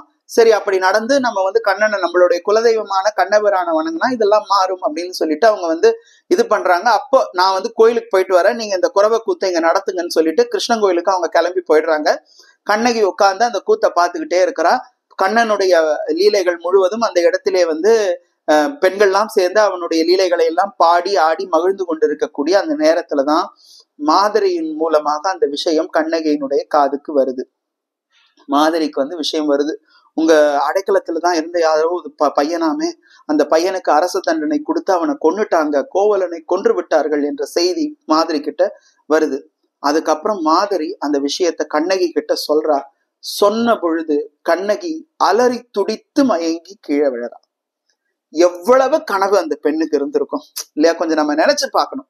இனிமே நம்ம நல்லபடியா வாழ போறோம், நம்மளுடைய துன்ப காலம் எல்லாம் முடிஞ்சு போச்சு, இனிமே நல்லபடியா வாழ போறோங்கிற நம்பிக்கையோட இந்த ஊருக்கு இனிமே புது தொழிலை ஆரம்பிச்சு நம்ம பெரிய ஆளா ஆயிடுவோம் அப்படின்னு முதலை ஈட்டுவதற்காக சிலம்பை கொண்டு போன கணவன், காலையில நல்லபடியா சாப்பிட்டுட்டு போன புருஷன் மாண்டு போய் விட்டான். அந்த செய்தி கேட்டா ஒரு பெண்ணுக்கு எப்படி இருக்கும்? இடி இறங்கி அவளுடைய தலையில விழுந்து அவள் மயங்கி கீழே விழுகிறாள். கண்ணகி எல்லாரும் ஆசுவாசப்படுத்தி எழுப்புகிறார்கள். பெருமக்களே, இது நாள் வரையிலேயும் நாம் பார்த்த கண்ணகி, வண்ண சீரடி மண்மகள் அறிந்திலன்னு பார்த்த கண்ணகி, இனிமே நாம் அந்த கண்ணகியை பார்க்க போவது இல்லை. அவள் கண் விழித்து எழுகிறாள். எழுந்த கண்ணகி நேரடியாக சூரிய தேவனை பார்க்கிறாள். சூரிய தேவனை பார்த்து அவள் கேட்ட கேள்வி, காய்கதிர் செல்வனே, கள்வனோ என் கணவன் என்று பதிவு செய்கிறாள். எனக்கு ஆச்சரியம், எப்படி மழலை மாறாத ஒரு பெண் குழந்தையாக இருக்கக்கூடிய கண்ணகி, எப்படி வண்ண சீரடி மண்மகள் அறிந்திலன்னு நடந்து வந்த கண்ணகி, பேதை பெண்ணாக இருந்த கண்ணகி ஒரு சூரியனை பார்த்து கேள்வி கேட்க முடியுமா அப்படின்னு நமக்கு ஒரு ஆச்சரியம் வரும் இல்ல? அங்குதான் அவளுடைய அகக்கண்கள் திறந்து கொள்ளுகிறது. சூரியன் பதில் சொல்றாருங்க, பதில் சொல்றார். சூரியன் என்ன தெரியுமா பதில் சொன்னார்? கள்வனே அல்லன், உன் கணவன் கள்வன் அல்ல. சூரியன் சொன்ன பதில், காய்கதிர் செல்வனே, கள்வனோ என் கணவன் என்று கேட்கிறாள் கண்ணகி. கள்வனே அல்லன், உன் கணவன் கள்வன் அல்லம்மா. ஒள்ளெறி உண்ணும் இவ்வூர் மதுரை எரிய போது. சூரியனே பதில் சொல்லிட்டான். கண்ணகி நடந்து போறா. இந்த இடத்துல ஒரு விஷயத்தை நீங்க நல்லா புரிஞ்சுக்கோங்க. அந்த அம்மா இந்த மாதிரி ஒரு கேள்வியை சபையில கூட்டி கேட்டிருக்கிறாள். சூரியனே வந்து பதில் சொல்லியிருப்பானே, அங்க ஏன் போய் வந்து சிலம்பு உடைப்பானே, அதுக்கப்புறம் அந்த சிலம்புல இருந்து ஒரு மணி போய் பாண்டியனுடைய உதட்ட வந்து தாக்குவானே, இந்த அம்மா அந்த சபையில பண்ணிருக்கலாம்ல. ஆனா அவ போய் தங்கி இருந்த அந்த ஆயர்ச்சேரியில ஒரு 2 நாள் தான் இருந்திருக்கிறாங்க. அவங்க முதல்ல அந்த ஆயர் குலத்து பெண்கள், அந்த இருக்கக்கூடிய ஆண்கள் எல்லாம் தாங்கள் மோசமானவர்கள் இல்லைன்னு புரிஞ்சுக்கணும்ல, நாங்க தப்பானவங்களை ஒண்ணும் நீங்க தங்க வைக்கலன்னு புரிஞ்சுக்கணும்ல. அதனால சாட்சியா அந்த அம்மா சூரியனையே கூப்பிட்டா. சூரியன் வந்து பதில் சொல்லிட்டு போனான். உன் கணவன் கல்வன் அல்ல, இந்த மதுரை மாநகரம் எரிய போகிறதுன்னு சூரியன் பதிவு செய்கிறான். பிறகு அவ புறப்பட்டு போறா. அவள் வீதியில் நடந்து போகிற பொழுது மதுரையில இருக்கக்கூடிய மக்கள் எல்லாம் அவளை பாக்குறாங்க. அவளுடைய புழுதி படைந்த அந்த உடம்பு, அந்த தலை விரித்த கோலம், வம்ப பெருந்தெய்வம் வந்ததம்மா அப்படிங்கிற மாதிரி ஊர் மக்கள் எல்லாம் பதிவு செய்கிறார்கள். என்னமோ தப்பு நடந்து போச்சு, பாண்டியன் ஏதோ தவறு செஞ்சுட்டான். ஒரு தெய்வம் நடந்து வருவது போல இவள் நடந்து வராளே, இவளுக்கு என்ன நடந்ததுன்னு தெரியலையே அப்படின்னு நடந்து வரா கண்ணகி. நேராக அவனுடைய அந்த கொலைக்களத்துக்கு போறா. கோவலனை கொன்ற அந்த இடம் இன்று மதுரையில இருக்கிறது. கோவலன் புற்றில் என்ற பெயரோடு தலை துண்டாக இருக்கிற கணவனை பாக்குறா. அவனுடைய உடம்புல மேல வந்து அந்த சுத்தி இருந்த மரங்கள்ல இருக்கிற மலர்கள் எல்லாம் அவனுக்கு அஞ்சலி செலுத்துற மாதிரி மலர்கள் விழுந்திருக்கிறதா இளங்கோவடிகள் பதிவு செய்கிறார் சிலப்பதிகாரத்துல. நான் இந்த கதையை வந்து ரொம்ப நாளா நான் வந்து சொல்லணும்னு நினைச்சுக்கிட்டே இருந்தேன். ஆனா என்னால பல இடத்துல வந்து சொல்லவே முடியல. ஏன்னா ஒரு முறை தொடங்கும் பொழுதும் என்னையும் மீறி நான் வந்து அழுதுருவேன். ஏன்னா அவ்வளவு உருக்கமான ஒரு கதை. நெஞ்சை அள்ளும் சிலப்பதிகாரம் தானே பாரதியார் பதிவு செய்கிறார். அதனால சில இடத்துல நிறைய வாட்டி இந்த வீடியோவை நான் தொடங்கி நிறுத்தி இருக்கேன். ஆனா இந்த வாட்டி பதிவு செஞ்சே ஆகணும். இந்த ஆடி மாசத்துல நம்ம தமிழர்கள் கிட்ட இதை கொண்டு வந்து சேர்த்தே ஆகணும். நம்ம அழுதாலும் பரவாயில்ல அப்படின்னு தான் நான் இந்த விஷயத்த வந்து பதிவு செய்யறேன். எவ்வளவு அழகா அவர் பதிவு பண்றாரு பாருங்க. அந்த சுத்தி இருந்த மரங்கள் எல்லாம் அவன் மேல மலர்களை சொரிந்து அஞ்சலி செலுத்தி இருக்கிறது. அந்த இடத்துல கணவன் மேல அவள் விழுந்து அழுகிறாள் கண்ணகி. எப்பேற்பட்ட கனவோடு நாம் வந்தோம், நம் கனவெல்லாம் சிதைந்து போனதே சுவாமி. இப்படி நீங்கள் இருக்கிறீர்களே, இந்த ஊர்ல எனக்கு யாரையுமே தெரியாது, என்னை விட்டுட்டு போயிட்டீங்களேன்னு அழறா. நான் செத்து போறேன் அப்படின்னு சொன்ன பொழுது கோவலன் பேச தொடங்கினான். கோவலன் பேசல, அவனுடைய ஆன்மா பேசுகிறது. கண்ணகி நீ இருக்கணும், நான் கல்வன் அல்லன்னு நிரூபிக்கிறதுக்கு நீ ஒருத்தி தான் இருக்கிற, நீ இருக்கணும் அப்படின்னு சொல்லிட்டு அவன் போய் விடுகிறான். அவனுடைய ஆன்மா போய் விடுகிறது. எழுந்துக்கிறா கண்ணகி. கால அணிந்திருந்த ஒற்றை சிலம்பையும் கைகள்ல எடுத்துக்கிட்டு மதுரை வீதிக்கு வரா. சுத்தி இருக்கிற அத்தனை பேரையும் பார்த்து 3 கேள்விகள் கண்ணகி முன்னாடி வைக்கிறா. பெண்டீரும் உண்டுகள், கொண்ட கொழுனருக்கு ஒரு குறை தாங்குறும் பெண்டீரும் உண்டுகள். இந்த ஊர்ல பெண்கள் இருக்கிறீங்களா? இந்த ஊர்ல நல்ல பெண்கள் இருக்கிறீங்களா? உங்க புருஷனுக்கு ஒரு துன்பம் நடந்தது அப்படின்னு சொன்னா நீங்க முன்னாடி வந்து நிக்க மாட்டீங்க, முன்னாடி வந்து என்ன ஏதுன்னு கேட்க மாட்டீங்க. அப்பேற்பட்ட பெண்கள் இந்த ஊர்ல இருக்கிறீங்களா? அந்த மாதிரி பெண்கள், நல்ல பெண்கள் இந்த ஊர்ல இருந்தா இப்படி ஒரு அநீதி இந்த பெண்ணுக்கு நடந்திருக்குமா? பெண்டீரும் உண்டுகள். அடுத்த கேள்வி, சான்றோரும் உண்டுகள். என்னடா பெரிய சான்றோர்கள் கொண்டது பாண்டிய நாடு? ரோட்ல ஏதோ ஒரு குழந்தை கிடக்குது, ஒரு சான்றோன் அந்த பக்கமா போற சான்றோன் அந்த குழந்தை எப்படியோ கிடக்குதுன்னு விட்டுட்டு போக மாட்டான். அனாதையாக தெருவுல ஒரு குழந்தை விடப்பட்டு இருந்தாலும் அந்த குழந்தையை கொண்டு போய் தன்னோட வச்சு வளர்ப்பான். கடைசி வரைக்கும் அந்த குழந்தைக்கு தான் வந்து அந்த வீட்டை சேர்ந்த குழந்தை இல்லைன்னு தெரியாது, தன் குழந்தை போலவே வளர்ப்பான். அவன் தான் உண்மையான சான்றோன், அவன் தான் உண்மையான பெரியவன். அப்படியான சான்றோர்கள் இருக்கிறீங்களா இந்த மதுரையில? சான்றோரும் உண்டுகள். ஈன்ற குழவி எடுத்து வளர்க்கும் சான்றோரும் உண்டுகள். 3வதாக கண்ணகி கேட்ட முக்கியமான ஒரு கேள்வி, தெய்வமும் உண்டுகள். இந்த மதுரையில தெய்வம் இருக்குதா? வைவாளின் தப்பிய மன்னவன் கூடலில் தெய்வமும் உண்டுகள். தப்பான தீர்ப்பு வழங்கின ஒரு மன்னன் ஆட்சி செய்யக்கூடிய ஊர்ல கடவுள் இருக்குமா? அல்லது இருக்கிறதா? இல்லையே. இருந்திருந்தா எனக்கு இந்த நிலைமை வந்திருக்காதே அப்படின்னு கண்ணகி நேராக புறப்பட்டு மன்னவனுடைய அரண்மனைக்கு போகிறார். வாயில நிக்கிறா வாயில் காப்பாளன். வாயிலோயே அறிவரை போகிய பொறியரின் நெஞ்சத்து இறைமுறை புழைத்தோன் வாயிலோயே, கையில் தனிச்சிலம்பி ஏந்திய பெண்ணொருத்தி வந்திருக்கிறாள் என்று அறிவிப்பாயேங்கிறான். அவன் பயந்து நடுங்குறான். என்னமோ நடந்து போச்சு இந்த ஊர்ல. இதுவரைக்கும் இப்படியான ஒரு அசம்பாவிதம் இந்த ஊரில் நடந்ததே இல்லை. ஆனா என்னமோ நடந்துருச்சு. நேரா அந்த வாயில் காப்பாளன் ஓடுகிறான். ஓடி போயிட்டு மன்னவா வாழி தென்னவா வாழி அடுத்து வார்த்தவன் பதிவு செய்தான், பழியோடு படரா மன்னவா வாழி அப்படிங்கிறான். இதுவரைக்கும் பழி உன்மேல படர்ந்ததே இல்லை, இனிமே படர்ந்து விட போகிறதுன்னு இளங்கோவடிகள் பதிவு செய்கிறார். பழியோடு படரா மன்னவா வாழி அடர்த்தெழு குருதி அடங்கா பசுந்துணி.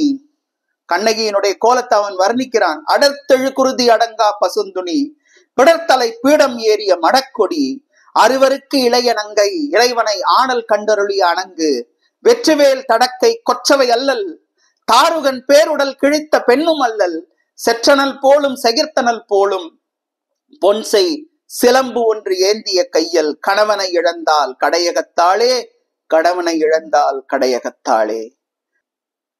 அடர்த்தெழு குருதி அடங்கா பசுந்துணினா என்ன?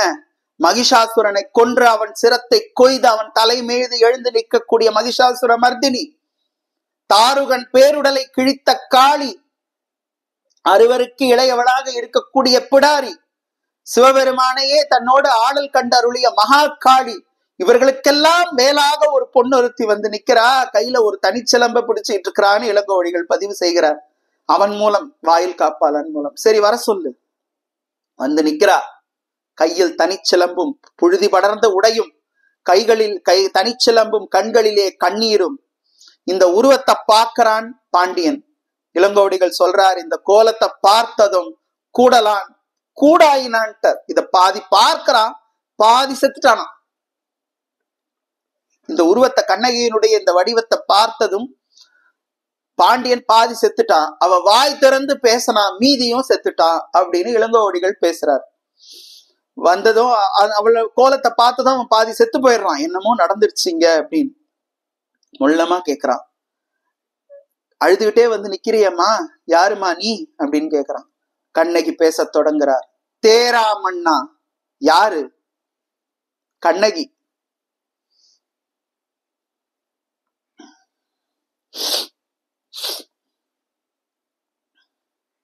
வீட்டை விட்டு வெளியே வராத கண்ணகி, மழலை மொழி மாறாத கண்ணகி, வண்ணச்சீரடி மண்மகள் அறிந்திலல் இருந்த கண்ணகி. தேரா மன்னனா என்ன தெரியுமா அர்த்தம்? திறமையில்லாத மன்னனே, குற்றமுள்ள மன்னனேன்னு அர்த்தம். தேரா மன்னா, செப்புவது உடையே. ஒரு பெண்ணால இது சாத்தியமா? அதுவும் அந்த காலகட்டத்துல ஒரு அரசை எதிர்த்து ஒரு தனி பெண்ணாக போய் நின்று இவ்வளவு கேள்வி கேட்க முடியுமா? கேட்க முடிஞ்சிருக்கே.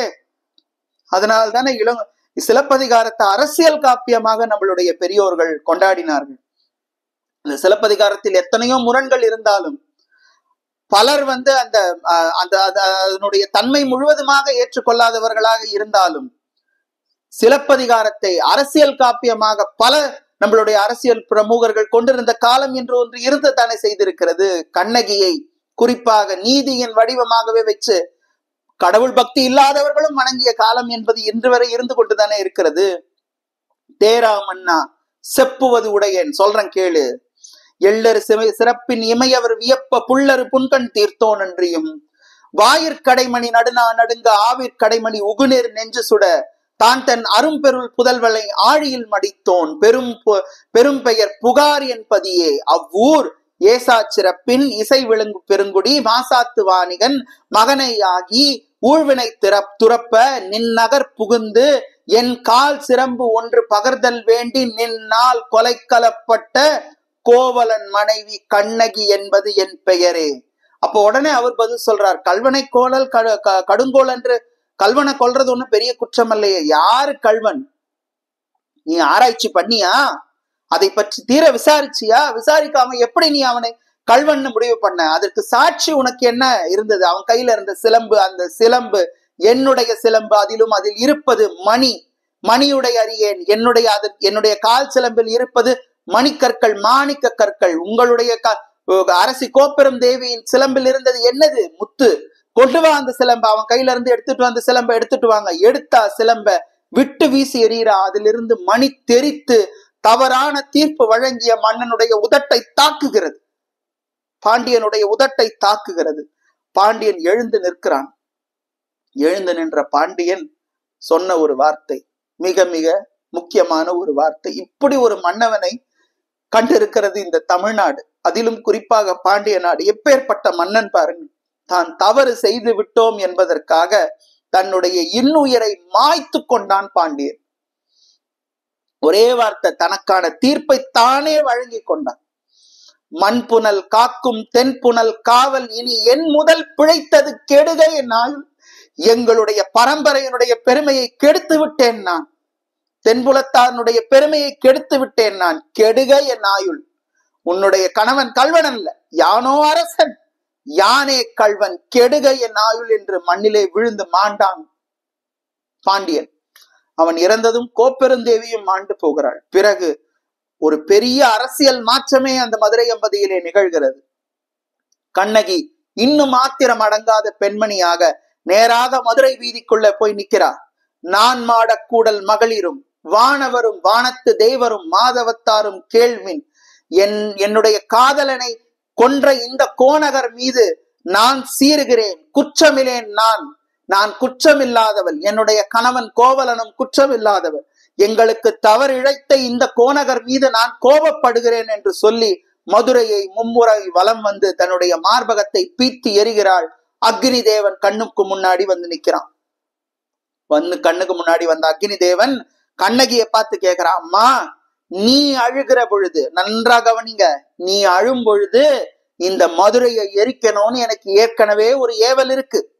ஏற்கனவே எனக்கு சொல்லி இருக்கிறாங்க. நீ சொல், யார் யார் பிழைப்பர்.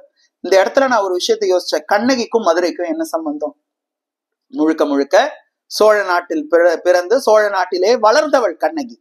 ஆனா மதுரைக்கு அப்பதான் அவன் முதல் முறையாக வந்த கண்ணகியை பார்த்து அக்னி பகவான் சொல்றார், நீ அழும் பொழுது மதுரையை எரிக்கணும்னு எனக்கு ஏற்கனவே சொல்லி இருக்கிறாங்கன்னா அப்ப கண்ணகிக்கும் மதுரைக்கும் என்ன தொடர்பு? எனக்கு அங்க ஒரு கேள்வி வந்தது. இந்த கேள்வி ஒரு புறம் இருக்கட்டும், என்ன தொடர்பு தெரியல. கேட்ட பொழுது நீ சொல், யார் யார் பிழைப்பர்.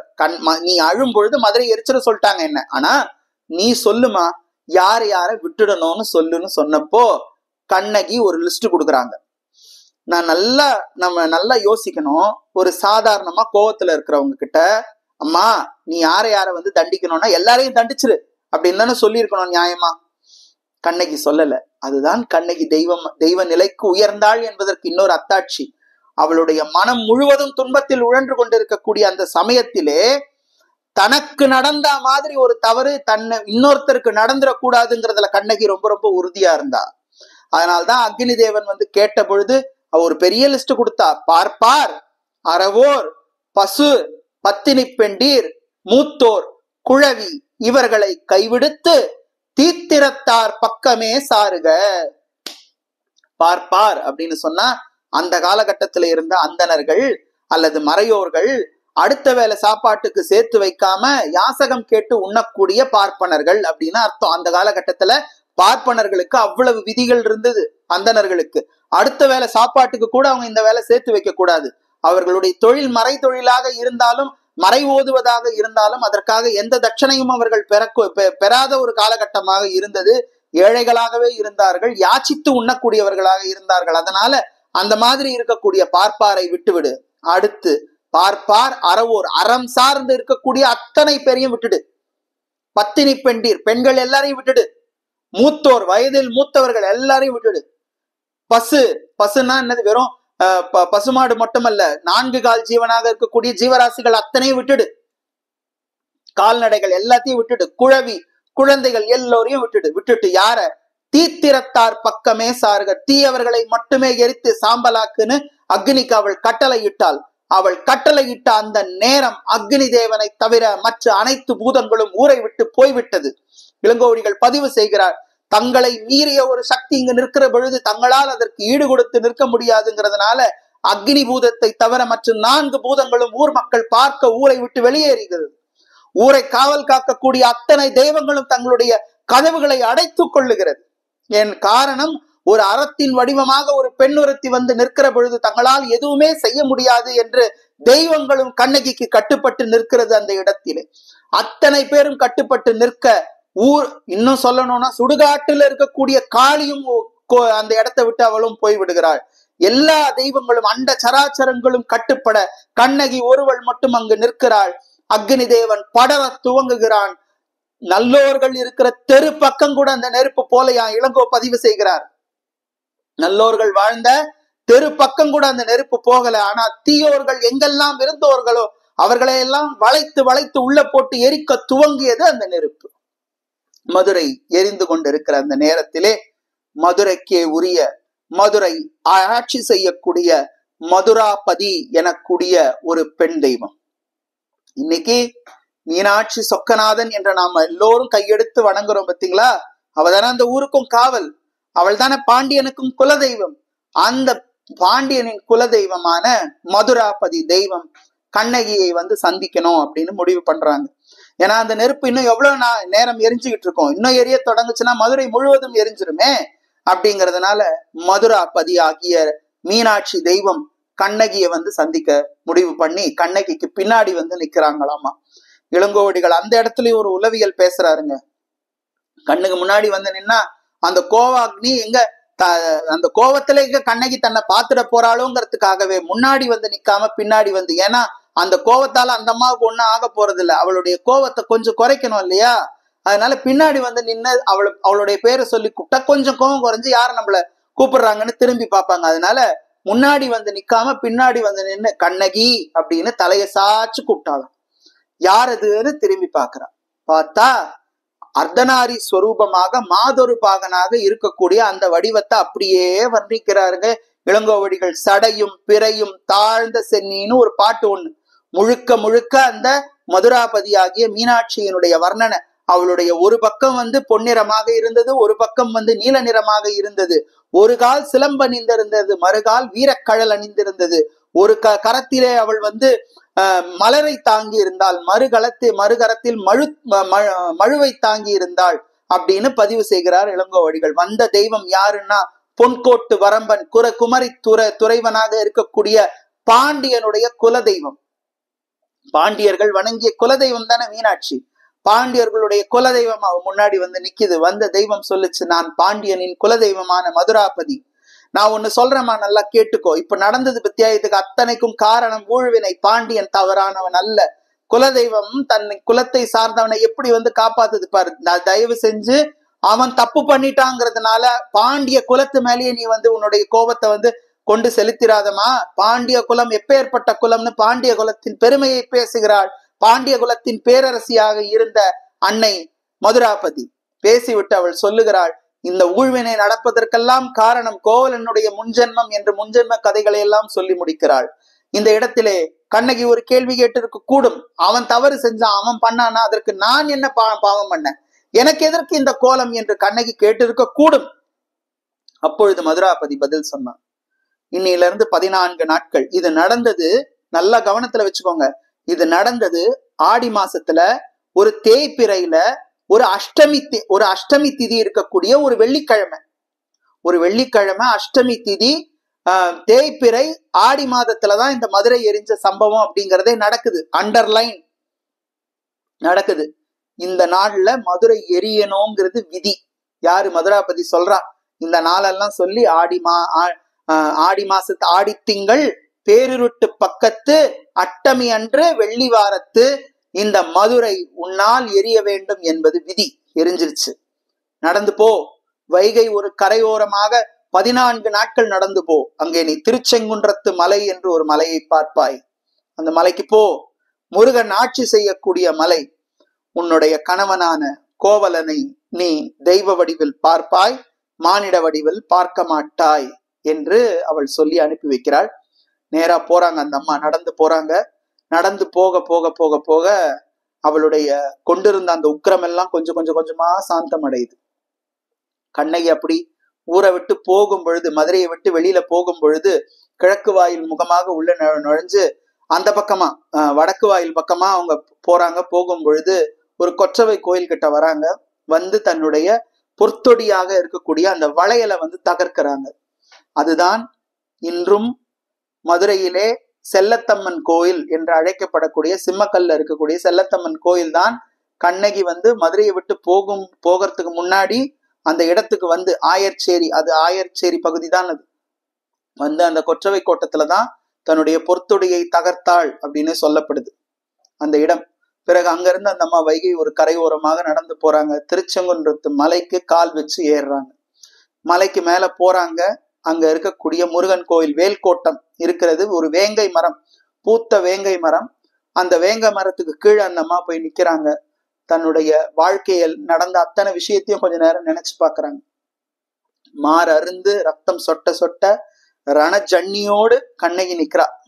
ஒரு 14 நாட்கள், ஆடி அனுஷம், ஆடி மாசம் அனுஷ நட்சத்திரம் வந்துடுது. நிக்கிறா.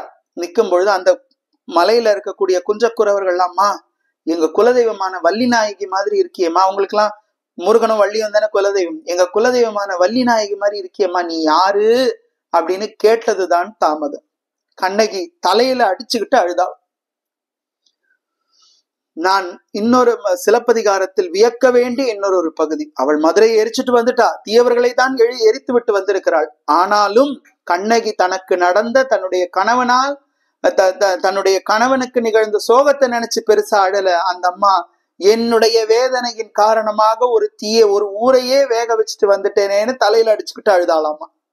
என் கோபத்தின் காரணமாக ஒரு மாநகரையே நான் அக்னி தேவனுக்கு இரையாக்கி விட்டு வந்திருக்கிறேன் அப்படின்னு சொல்லி அழுதிருக்கிறா. பிறகு என்ன ஆச்சு ஏதாச்சுன்னு அவளை கேட்ட பிறகு அவளுடைய வாழ்க்கை முழுவதையும் அந்த குன்றக்குறவர்களுக்கு சொல்லி இருக்கிறாள். அவங்க எல்லாம் ஆச்சரியத்தில் உறைந்து இருக்கக்கூடிய அந்த சமயத்துல வானத்திலிருந்து தேவாதி தேவர்கள் ஒரு இதை எடுத்துட்டு வராங்க, ஒரு ரதத்தை எடுத்துக்கிட்டு வராங்க. அதுல கோவலனை பார்க்கிறாள் கண்ணகி. கோவலனை பார்த்ததும் கோவலனோடு அவள் அந்த ரதத்தில் ஏறுகிறாள். இழந்த மங்களத்தை அவள் மீண்டும் அங்கு பெறுகிறாள். மீண்டும் அந்த மங்களத்தை பெற்றதனால் அந்த மலைக்கு மங்களதேவி மலை என்றே பெயர் பெற்று கணவனை பார்த்து கணவனோடு சேர்ந்து அந்த அம்மா தேவலோகத்துக்கு போனாங்க. அப்படிங்கிறதோட சிலப்பதிகாரத்தினுடைய மதுரை காண்டம் முடிகிறது. இந்த இடத்துல நல்லா தெரிஞ்சுக்கணும், அது அப்படி ஒரு எப்படி சொல்றது, ஒரு புலமையோட முடிச்சிருக்கிறார் இளங்கோவடிகள். உண்மையிலேயே நடந்தது. கண்ணகி உயிரை விட்டு விடுகிறாள். அந்த ஆடி அனுஷத்தில் அவள் விண்ணுலகம் போயிட்டானா என்ன அர்த்தம், பூத உடலோடு அந்த அம்மா போயிருக்க முடியாது. அவள் இறந்து விடுகிறாள். கண்ணகி இறந்ததும் அவளுடைய ஆன்மா மங்கள தேவியாக மாறி கணவனோடு அது சொர்க்கலோகத்துக்கு அவள் போய் விடுகிறாள். இதைத்தான் இளங்கோவடிகள் பதிவு செய்கிறார். பிறகு நடந்தது அனைத்தும் தமிழக மக்கள் அறிந்து கொள்ள வேண்டிய முக்கியமான ஒரு விடயம். பிறகு அவர்கள் இளங்கோவடிகளை பாக்குறாங்க. அவருடைய அண்ணனான சேரன் செங்குட்டுவன் அந்த குன்றக்குறவர்கள் எல்லாம் பார்த்து நடந்த விஷயத்த சொல்றாங்க. பிறகு சீத்தலை சாத்தனார், மதுரையின் தேசத்தை சேர்ந்த கூல வணிகனான சீத்தலை சாத்தனார் மூலம் இந்த கதை முழுவதையும் தெரிந்து கொள்ளுகிறார்கள் சேரன் செங்குட்டுவனும் இளங்கோவடிகளும். பிறகு இளங்கோவடிகள் கண்ணகிக்கு சொற்கோவில் அமைக்கிறார். சிலப்பதிகாரம் எனும் காவியம் மூலம் அவர் அண்ணனான சேரன் செங்குட்டுவன் அவளுக்கு கற்கோவில் அமைக்கணும் அப்படின்னு முடிவு பண்றாங்க.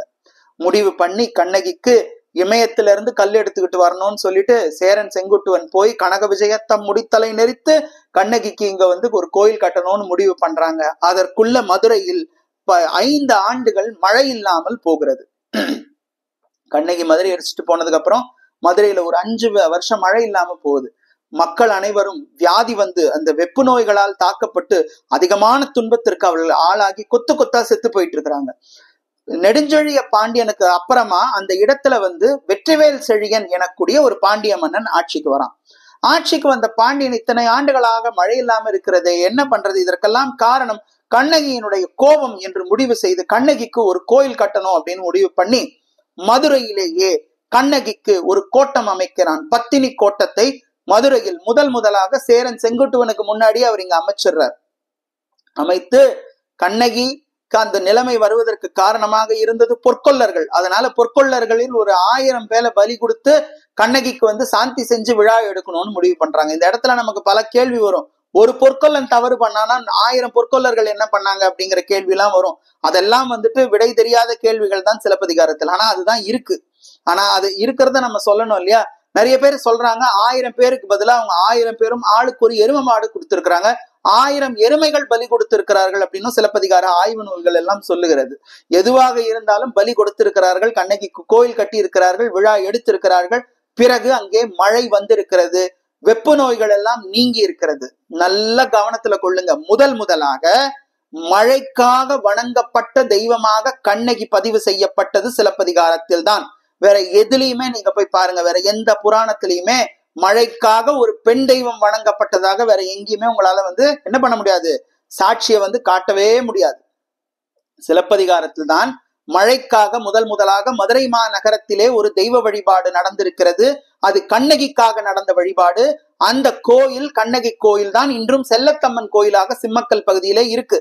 பின்னாளிலே செண்பகப்பாண்டியன் ஒரு பாண்டிய மன்னன் வந்து கண்ணகியினுடைய கோபத்தை தணிக்கிறதுக்காக பக்கத்திலேயே ஒரு காளி தேவி, ஒரு கொற்றவையினுடைய சிலையும் வச்சிருக்கிறார். அந்த தேவிக்கு செண்பகா தேவின்னு பேரு வந்து பிறகு அவள் செல்லத்தம்மனாக மாறி இருக்கிறாள். செல்லத்தம்மன் கோயில் சிம்மக்கல்ல இருக்கக்கூடிய செல்லத்தம்மன் கோயில் தான் முதலாக தமிழ்நாட்டில் கண்ணகிக்காக பாண்டிய மன்னன் வெற்றிவேல் செழியன் எனும் பாண்டிய மன்னன் கட்டிய கோயில். அதற்கு அப்புறம் தான் செங்குட்டுவன் அங்க வந்து கோயில் கட்டுறான். பத்தினிக்கு கோட்டம் அமைத்து ஒரு பெருவிழா, ஒரு பெரிய கும்பாபிஷேகம், கடவுள் மங்களத்தை செய்ய எல்லா தேசத்து மன்னர்களுக்கும் அவர் வந்து இன்விடேஷன் அனுப்புறாரு. எல்லா தேசத்து மன்னர்களும் வாங்கன்னு. எந்தெந்த மன்னர்கள் வந்தார்கள்? சேரர், சோழர், பாண்டியர் எல்லாரும் இருந்தாங்களா? கொங்கு தேசத்து மன்னர்கள், கொங்கில கோசர்கள், குடக தேசத்து மன்னர்கள், பிறகு இலங்கையில் இருந்த கஜபாகு மன்னன், அந்த காலத்துல இலங்கையை ஆண்டு கொண்டிருந்த கயவாகு எனக்கூடிய மன்னனும் அங்க வந்திருக்கிறான். வந்து அத்தனை பேரும் கண்ணகியினுடைய கடவுள் மங்கலத்திலே பங்கெடுத்துக் கொண்டிருக்கிறார்கள். அத்தனை மன்னர்களும் சூழ்ந்து அந்த கடவுள் மங்கல நாள் என்று கண்ணகியை வணங்குகிறார்கள். அம்மா, நீ எங்களுடைய தேசத்திலும் எழுந்தருளி மழை வளம் தர வேண்டும் என்று அவர்கள் கேட்கிறார்கள்.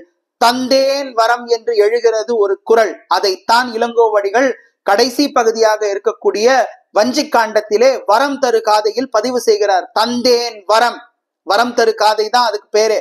அந்த காதையில் இவங்க எல்லாரும் கேட்கிறாங்க, அம்மா நீ எங்களுடைய ஊரிலும் எழுந்தருளி எங்களுக்கும் மழை வளத்தை, எங்களுடைய ஊருக்கும் மழை வளம் தர வேண்டும் என்று சொன்ன பொழுது தந்தேன் வரம் என்று எழுந்தது ஒரு குறள்.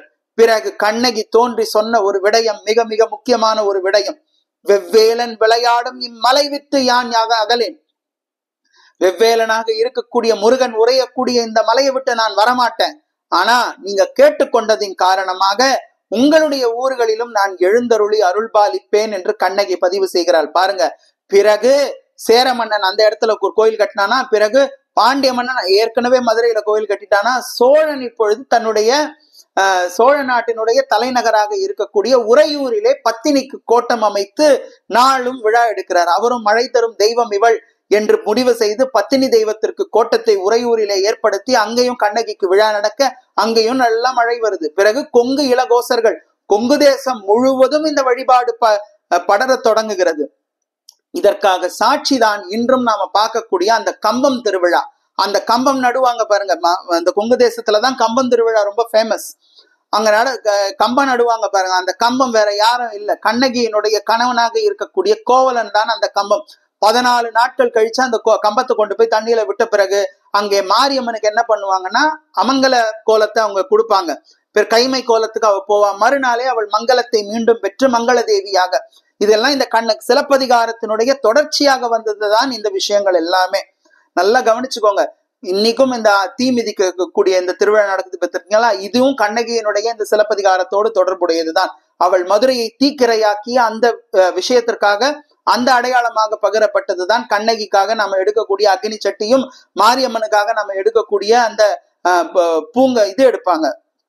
அம்பாளுக்கு வந்து முளைப்பாரி எல்லாம் போடுறது, அதுக்கப்புறம் வந்துட்டு நெருப்பு மிதிக்கிறது, இது எல்லாமே சிலப்பதிகாரத்தினுடைய தொடர்ச்சி. முளைப்பாரி பத்தி சிலப்பதிகாரத்திலே பேசப்பட்டிருக்கு. இது எல்லாமே சிலப்பதிகாரத்தினுடைய அடையாளங்கள் தான். இன்னும் சொல்லணும்னா ஆய்வறிஞர்கள் பல கண்ணகி கோவில்கள் இன்னைக்கும் பல காளி கோயில்களாக மாற்றப்பட்டிருக்கிறதை நமக்கு சொல்லி இருக்கிறார்கள். நிறைய கண்ணகி தொடர்பாக பல ஆய்வு நூல்கள் வந்திருக்கிறது. பல சிலப்பதிகாரம் தொடர்பாக பல ஆய்வு நூல்கள் வந்திருக்கிறது. பிறகு எப்படி வேப்பலை எப்படி வந்தது, பிறகு எப்படி இந்த மாரியம்மன் வழிபாடோடு கூழ் வந்தது, கூழ் வார்த்தல் என்பது எப்படி வந்ததுங்கிறதெல்லாம் ரொம்ப விரிவாகவே பேசப்பட்டிருக்கிறது. நிறைய பேர் இதை வந்து எதோட தொடர்பு படுத்திக்கிறாங்க அப்படின்னு சொன்னா ரேணுகா தேவியினுடைய வழிபாடோடு இது தொடர்பு படுத்திக்கிறாங்க. நீங்க நல்லா கவனிங்க, ரேணுகா தேவியினுடைய வழிபாடோடு இந்த வழிபாடு ஒரு நாளும் பொருந்தியதே இல்லை. எப்படி பொருந்தியது அப்படின்னு சொன்னா, நாயக்க மன்னர்களுடைய ஆட்சி இங்க வந்ததுக்கு அப்புறம் தான் ரேணுகா தேவி வழிபாடும் இந்த மாரியம்மன் வழிபாடும் தொடர்பு படுது. எப்படி தொடர்பு படுதுன்னா ஒரு புள்ளியில தொடர்பு படுது. 2 பேருமே கணவனுக்காக உயிர் விட்டவர்கள் தான். சரியா? 2 பேருமே கணவனுக்காக உயிர் விட்டவர்கள் தான். 2 பேருமே வந்துட்டு பத்தினி தெய்வங்களாக இருந்தவர்கள் தான். ஆனா மாப்போ சிவஞானம் ஐயா அதையே மறுதளிக்கிறார். அதையே மறுதளிச்சு அவர் தன்னுடைய ஆய்வு நூல்ல சொல்றார், ரேணுகா தேவி அங்க சிரம் கொய்யப்பட்டது அவள் ஒழுக்கம் தவறினாள் என்று சொல்லப்பட்டு அது நிரூபிக்கப்பட்டதுனால். ஏன்னா அந்த அம்மா வந்து ரேணுகா தேவி ஒரு கந்தர்வனும் ஒரு கந்தர்வ பெண்மணியும் கூடுகிற அந்த காட்சியை வந்து கண்ணால பார்த்து ஆசைப்படுவாங்க. தன் கணவனோடு நாமளும் இந்த மாதிரி எப்ப இருக்க போறோம் அப்படின்னு ஆசைப்படுவாங்க. அந்த நேரத்துல இன்னொரு ஆடவனையும் ஒரு பெண்மணியும் அந்த கோலத்துல பார்த்தது தப்பு தானே அப்படிங்கிற மாதிரி அவர் வந்து அவருடைய விஷயத்த வந்து அங்க வந்து பதிவு பண்றார். அது நிரூபிக்கவும் படுகிறது. அதனாலதான் பரசுராமரை விட்டு அவர் சிரம் கொய்யப்பட சொல்றார். சிரம் கொய்த பிறகு அவளுடைய உடல் வந்து வேறொரு பெண்மணியினுடைய தலையோட மாறுச்சுன்னு ஒரு கதை சொல்லுவாங்க. விஷ்ணு புராணத்துல எங்கேயுமே அந்த செய்தி இல்லை, இன்னொரு பெண்மணியோடைய தலையோட அந்த அம்மாவோட தலை மாறுச்சு. இல்ல தேவி பாகவத புராணம், அம்பிகையினுடைய பெருமை பேசக்கூடிய தேவி பாகவத புராணத்திலயும் அந்த மாதிரி ஒரு செய்தி கிடையாது. மகாபாரதத்திலயும் இந்த கதை வரும். அந்த இடத்துல கூட அந்த அம்மாவோட தலை வந்து மாற்றப்பட்டதுன்னு எங்கேயுமே குறிப்பு கிடையாது. அவர் கேட்பார், என்னுடைய தாய் உயிர் பெற்று வரணும்னு சொல்லும் பொழுது மறுபடியும் அந்த அம்மாவோட தலையோடவே தான் அது பொருத்தி அவர் தண்ணி தெளிச்சதுக்கு அப்புறம் அந்த அம்மா கமண்டல நீரை தெளித்த பிறகு எழுந்துருவாங்க. பிறகு ஜமதக்னி முனிவரோட சேர்ந்து அவங்க அந்த அம்மா பல காலம் வாழ்வாங்க. ஜமதக்னி முனிவன் காத்தவீரியார்ஜுனன் எனக்கூடிய ஒரு மன்னனால் அவர் கொல்லப்படுவார். கொண்ட பிறகு அவங்க அந்த அம்மா வந்து உடல்கட்டை ஏறி இறந்துருவாங்க. அப்படித்தான் உண்மையாக கதை பதியப்பட்டு இருக்கிறது. ஆனா நம்ம ஆளுங்க அதெல்லாம் எப்படி மாத்திட்டாங்க அப்படின்னு சொன்னா, நம்ம ஊர் மக்களே தான் எப்படி மாத்திட்டாங்க, அந்த அம்மா வந்து நெருப்புல இறங்கினதாகவும், அப்புறம் மழை பொழிஞ்சு அந்த அம்மாவோட உடம்புல இருந்த நெருப்பை வந்து அணைச்சதாகவும், தீக்காயங்கள் ஏற்பட்டதாகவும், அது முத்தா இருந்ததாகவும், அதனாலதான் அவ முத்துமாரியா மாறினான்னா ஒரு கதை சொல்லுவாங்க. பிறகு என்ன சொல்லுவாங்க, அந்த அம்மா வந்து பசிக்காக பக்கத்து ஊருக்கு போனா அங்க இருந்தக்கூடிய எளிய மக்கள்லாம் அந்த அம்மாவுக்கு வந்து கூழ் கொடுத்தாங்க. இந்த மாதிரி கதை வந்து வேற எங்கேயுமே ஆதாரபூர்வமாக கிடையாது. இதுவெல்லாம் செவி வழி செய்திகளாகவும் பின்னாடி வந்து சேர்த்து கோத்து போடுவாங்க பார்த்தீங்களா, அந்த மாதிரி வந்ததுதான் இந்த கதைகளை தவிர கண்ணகி வழிபாடும் ரேணுகாதேவி வழிபாடும் முற்றிலும் வேறுபட்டது. நம்ம ஊர் மாரியம்மன் வழிபாடும் ரேணுகாதேவி வழிபாடும் முற்றிலும் மாறுபட்டது. அப்படி இதுதான் கதை அப்படின்னு சொன்னா, அப்போ ரேணுகாதேவி வழிபாடு ரொம்ப பிரபலமாக இருக்கக்கூடியது கர்நாடக மாநிலத்தும் மகாராஷ்டிரால மாஹூர் காட்டிலும். அங்கேயும் கூழ் ஊத்தணும் தானே, அங்கேயும் அவளுக்கு வேப்பஞ்சேலை கொடுக்கணும் தானே, அங்கேயும் நெருப்பு மெரிக்கணும் தானே. அங்கெல்லாம் ஏன் அதெல்லாம் பண்றது இல்லை? அங்கெல்லாம் அதெல்லாம் கிடையாது. அவளுக்கு கூழ் ஊத்துறது இல்லை, அல்லது வந்து இந்த துள்ளு மாவு கொடுக்கறது இல்லை, அல்லது வந்து படையல் போடுறது இல்லை. நம்மள மாதிரி நாம செய்ய மாதிரியான வழிபாடுகள்லாம் அவங்க செய்யறது கிடையாது. அதுதான் அப்ப அங்கேயும் அதுதான் நடந்திருக்கணும். மாஹூர் காட்லயும் அதுதான் நடந்திருக்கணும். மகாராஷ்டிரால மாஹூர் காட்னு ஒண்ணு இருக்கு, அங்க ரேணுகாதேவி கோயில் இருக்கு. அது வந்து ஒரு சக்தி பீடம். ரேணுகராஜன் எனக்கூடிய ராஜன் ஆண்ட அந்த ஊரு, அங்க ரேணுகாதேவி ஏற்கனவே அம்பாளுடைய பேர் இருக்கு. அந்த பெண்ணுக்கு தான் அவனுக்கு பிறந்த அந்த ரேணுராஜனுடைய பெண்ணுக்கு அவன் அந்த ஊர் அம்மனுடைய பேரான ரேணுகாதேவியினுடைய பேரை வைக்கிறாரு. சரிங்களா? அது சக்தி பீடமாக ஏற்கனவே இருக்கு. பிறகு ரேணுகாதேவியினுடைய அந்த கணவனோடு சேர்ந்து அந்த அம்மா உடன்கட்டை ஏறி இறந்துடுவாங்க. இறந்த பிறகு இறந்த பெண்மணியை வணங்குற வழக்கம் அந்த ஊர்லயும் இருந்திருக்கு. அதனாலதான் அவங்க வந்து ரேணுகாதேவி வழிபாடு அப்படின்னு அவங்க வழிபாடு பண்றாங்க. இன்னைக்கும் பண்ணிட்டு தான் இருக்கிறாங்க. அங்க கதையே வேறையா இருக்கும், வேற மாதிரி இருக்கும். அந்த கதை அந்த நடந்த இடமாக சொல்லப்படக்கூடிய இடங்கள்ல கதையே வேற மாதிரி இருக்கும். அதுக்கும் மழைக்கும் எந்த சம்பந்தமும் இருக்காது. மழைக்காக ரேணுகாதேவி வணங்கப்பட்டாள்னு எந்த செய்தியும் கிடையாது. பிறகு இன்னொரு விஷயம் இருக்கு, சீத்தளா தேவியினுடைய கதைன்னு ஒரு கதை சொல்லுவாங்கல்ல. சீத்தளா தேவி சாட்சாத் துர்க்கையினுடைய அம்சமாக அவதாரமாக ஜுராசுரன் எனக்கூடிய அசுரனை சம்ஹாரம் செய்வதற்காக, இது ஒரு என்ன சொல்றது, ஒரு நோட்டு தான். ஜுராசுரன்னா ஒண்ணும் கிடையாது. இப்போ ஒரு கொரோனான்னு ஒரு வியாதி வந்தது பார்த்தீங்களா, அந்த மாதிரி அந்த காலகட்டத்துல ஒரு பெரிய வியாதி வந்திருக்கும்.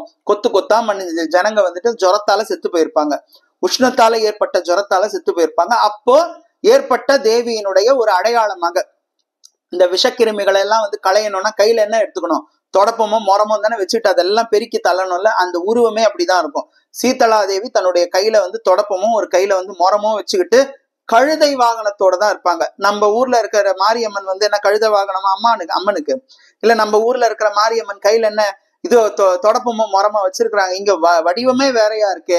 அது எப்படி ஏற்பட்டது, அதெல்லாம் நம்ம யோசிக்கணுமா இல்லையா? நம்ம அதெல்லாம் யோசிக்க மாட்டோம். யார் எதை சொன்னாலும் அதுதான் அப்படின்னு நம்பிடுவோம் இல்லையா?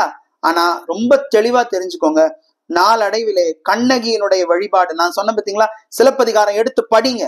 படிச்சீங்கன்னா உங்களுக்கு தெரியும், மழைக்காகத்தான் கண்ணகி வழிபாடு செய்யப்பட்டு இருக்கிறாள். கண்ணகி வழிபாடு அப்படித்தான் பரவி இருக்கிறதுன்னு நமக்கு புரியும்.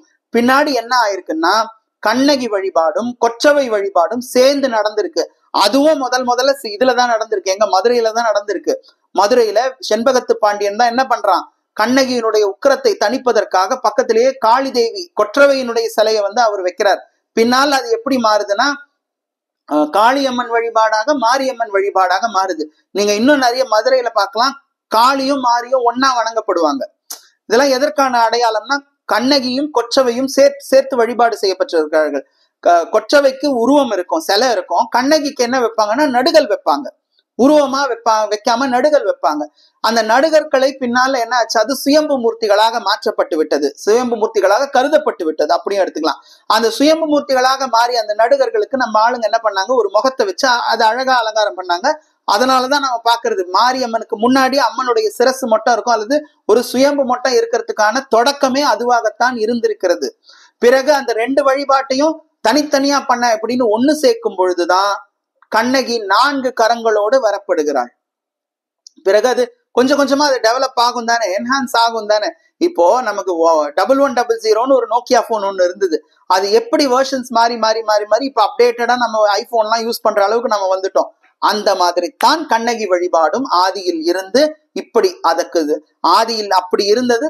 காலம் மாற மாற மாற மாற மாரியம்மன் வழிபாடாக அது மொத்தமும் உருமாறிடுச்சு. இவளை மழைக்காக கும்பிடுறோம், மாரிக்காக கும்பிடுறோம், மாரிக்காக கும்பிடுறோம், மாரி தரும் அம்மன், மாரி தரும் அம்மன்னு அவள் மாரியம்மனாகவே அவள் கண்ணகி என்பவள் என்ன மாறிட்டாங்க. அப்படித்தான் மாரியம்மன் வழிபாடுக்கு தொடக்கமாக கண்ணகியினுடைய வழிபாடு தான் இருந்திருக்கிறது.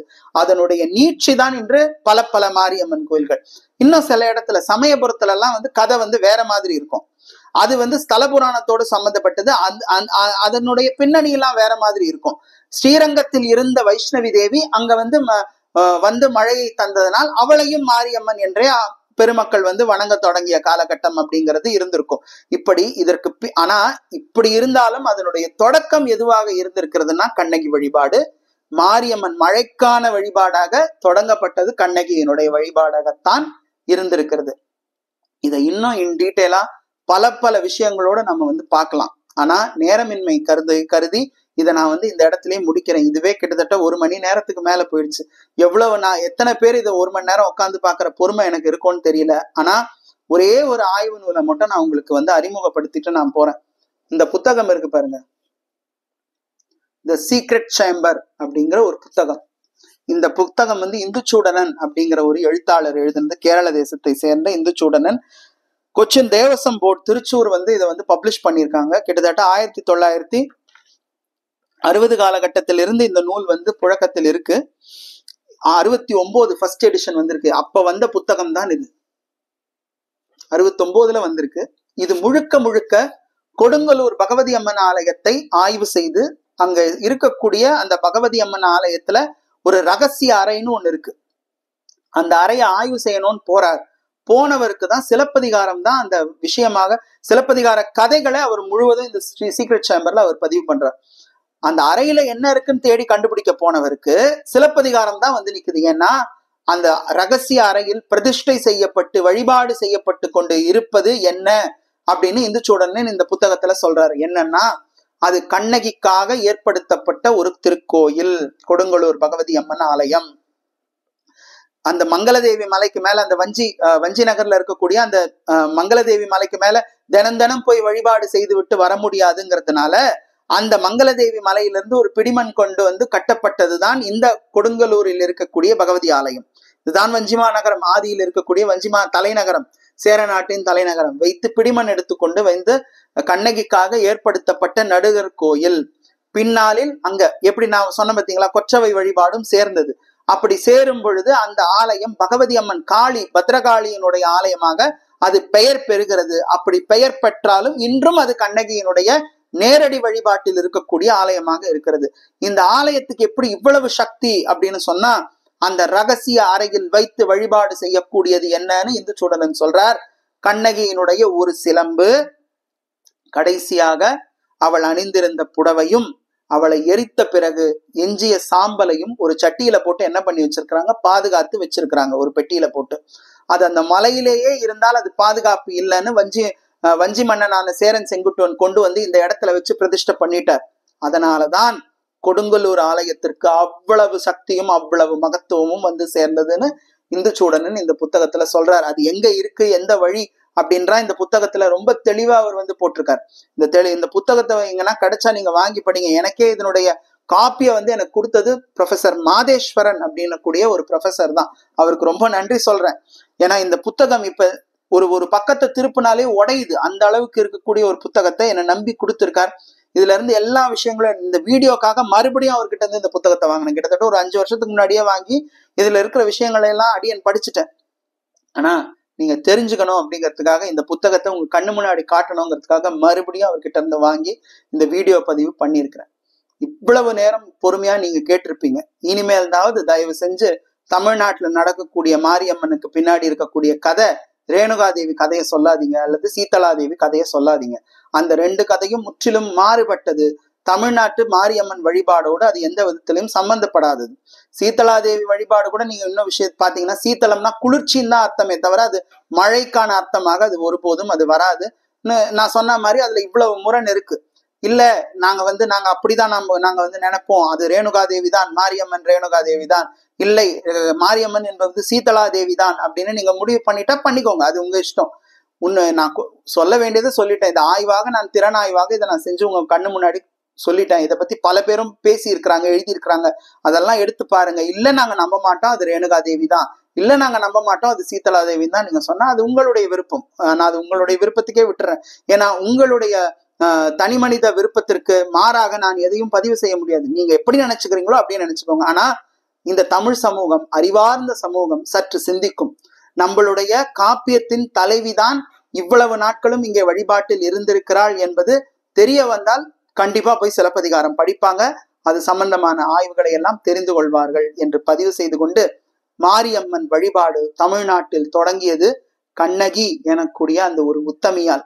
கற்புடை கடவுளாக அவளை நாம் வணங்க தொடங்கியதனுடைய நீட்சிதான் இன்று நடக்கக்கூடிய மாரியம்மன் வழிபாடு. சிலப்பதிகாரத்தை 2 வரியில கூட சொல்லுவாங்க. ஒரு பரத்தை பத்தினியானாள், ஒரு பத்தினி பகவதியானாள் என்று. பரத்தைனா யாரு? பரத்தை குலத்தில் பிறந்த மாதவி ஒரு பத்தினியாக மாறினாள். ஆனால் பத்தினி பெண்ணாக வாழ்ந்த கண்ணகி பகவதியாகவே மாறினாள் என்று 2 பெண்களின் பெருமையை பேசிய காப்பியமாகவும் சிலப்பதிகாரம் திகழ்ந்திருக்கிறது. நம்முடைய ஆடி மாசத்தில் இவ்வளவு பிரபலமா நம்ம தமிழ்நாட்டுல மாரியம்மனை கொண்டாடுறோம்னா அதனுடைய தொடக்கமாக இருந்தது கண்ணகி கண்ணகி கண்ணகி என்று சொல்லிக் கொண்டு விடைபெறுகிறேன். நன்றி, வணக்கம்.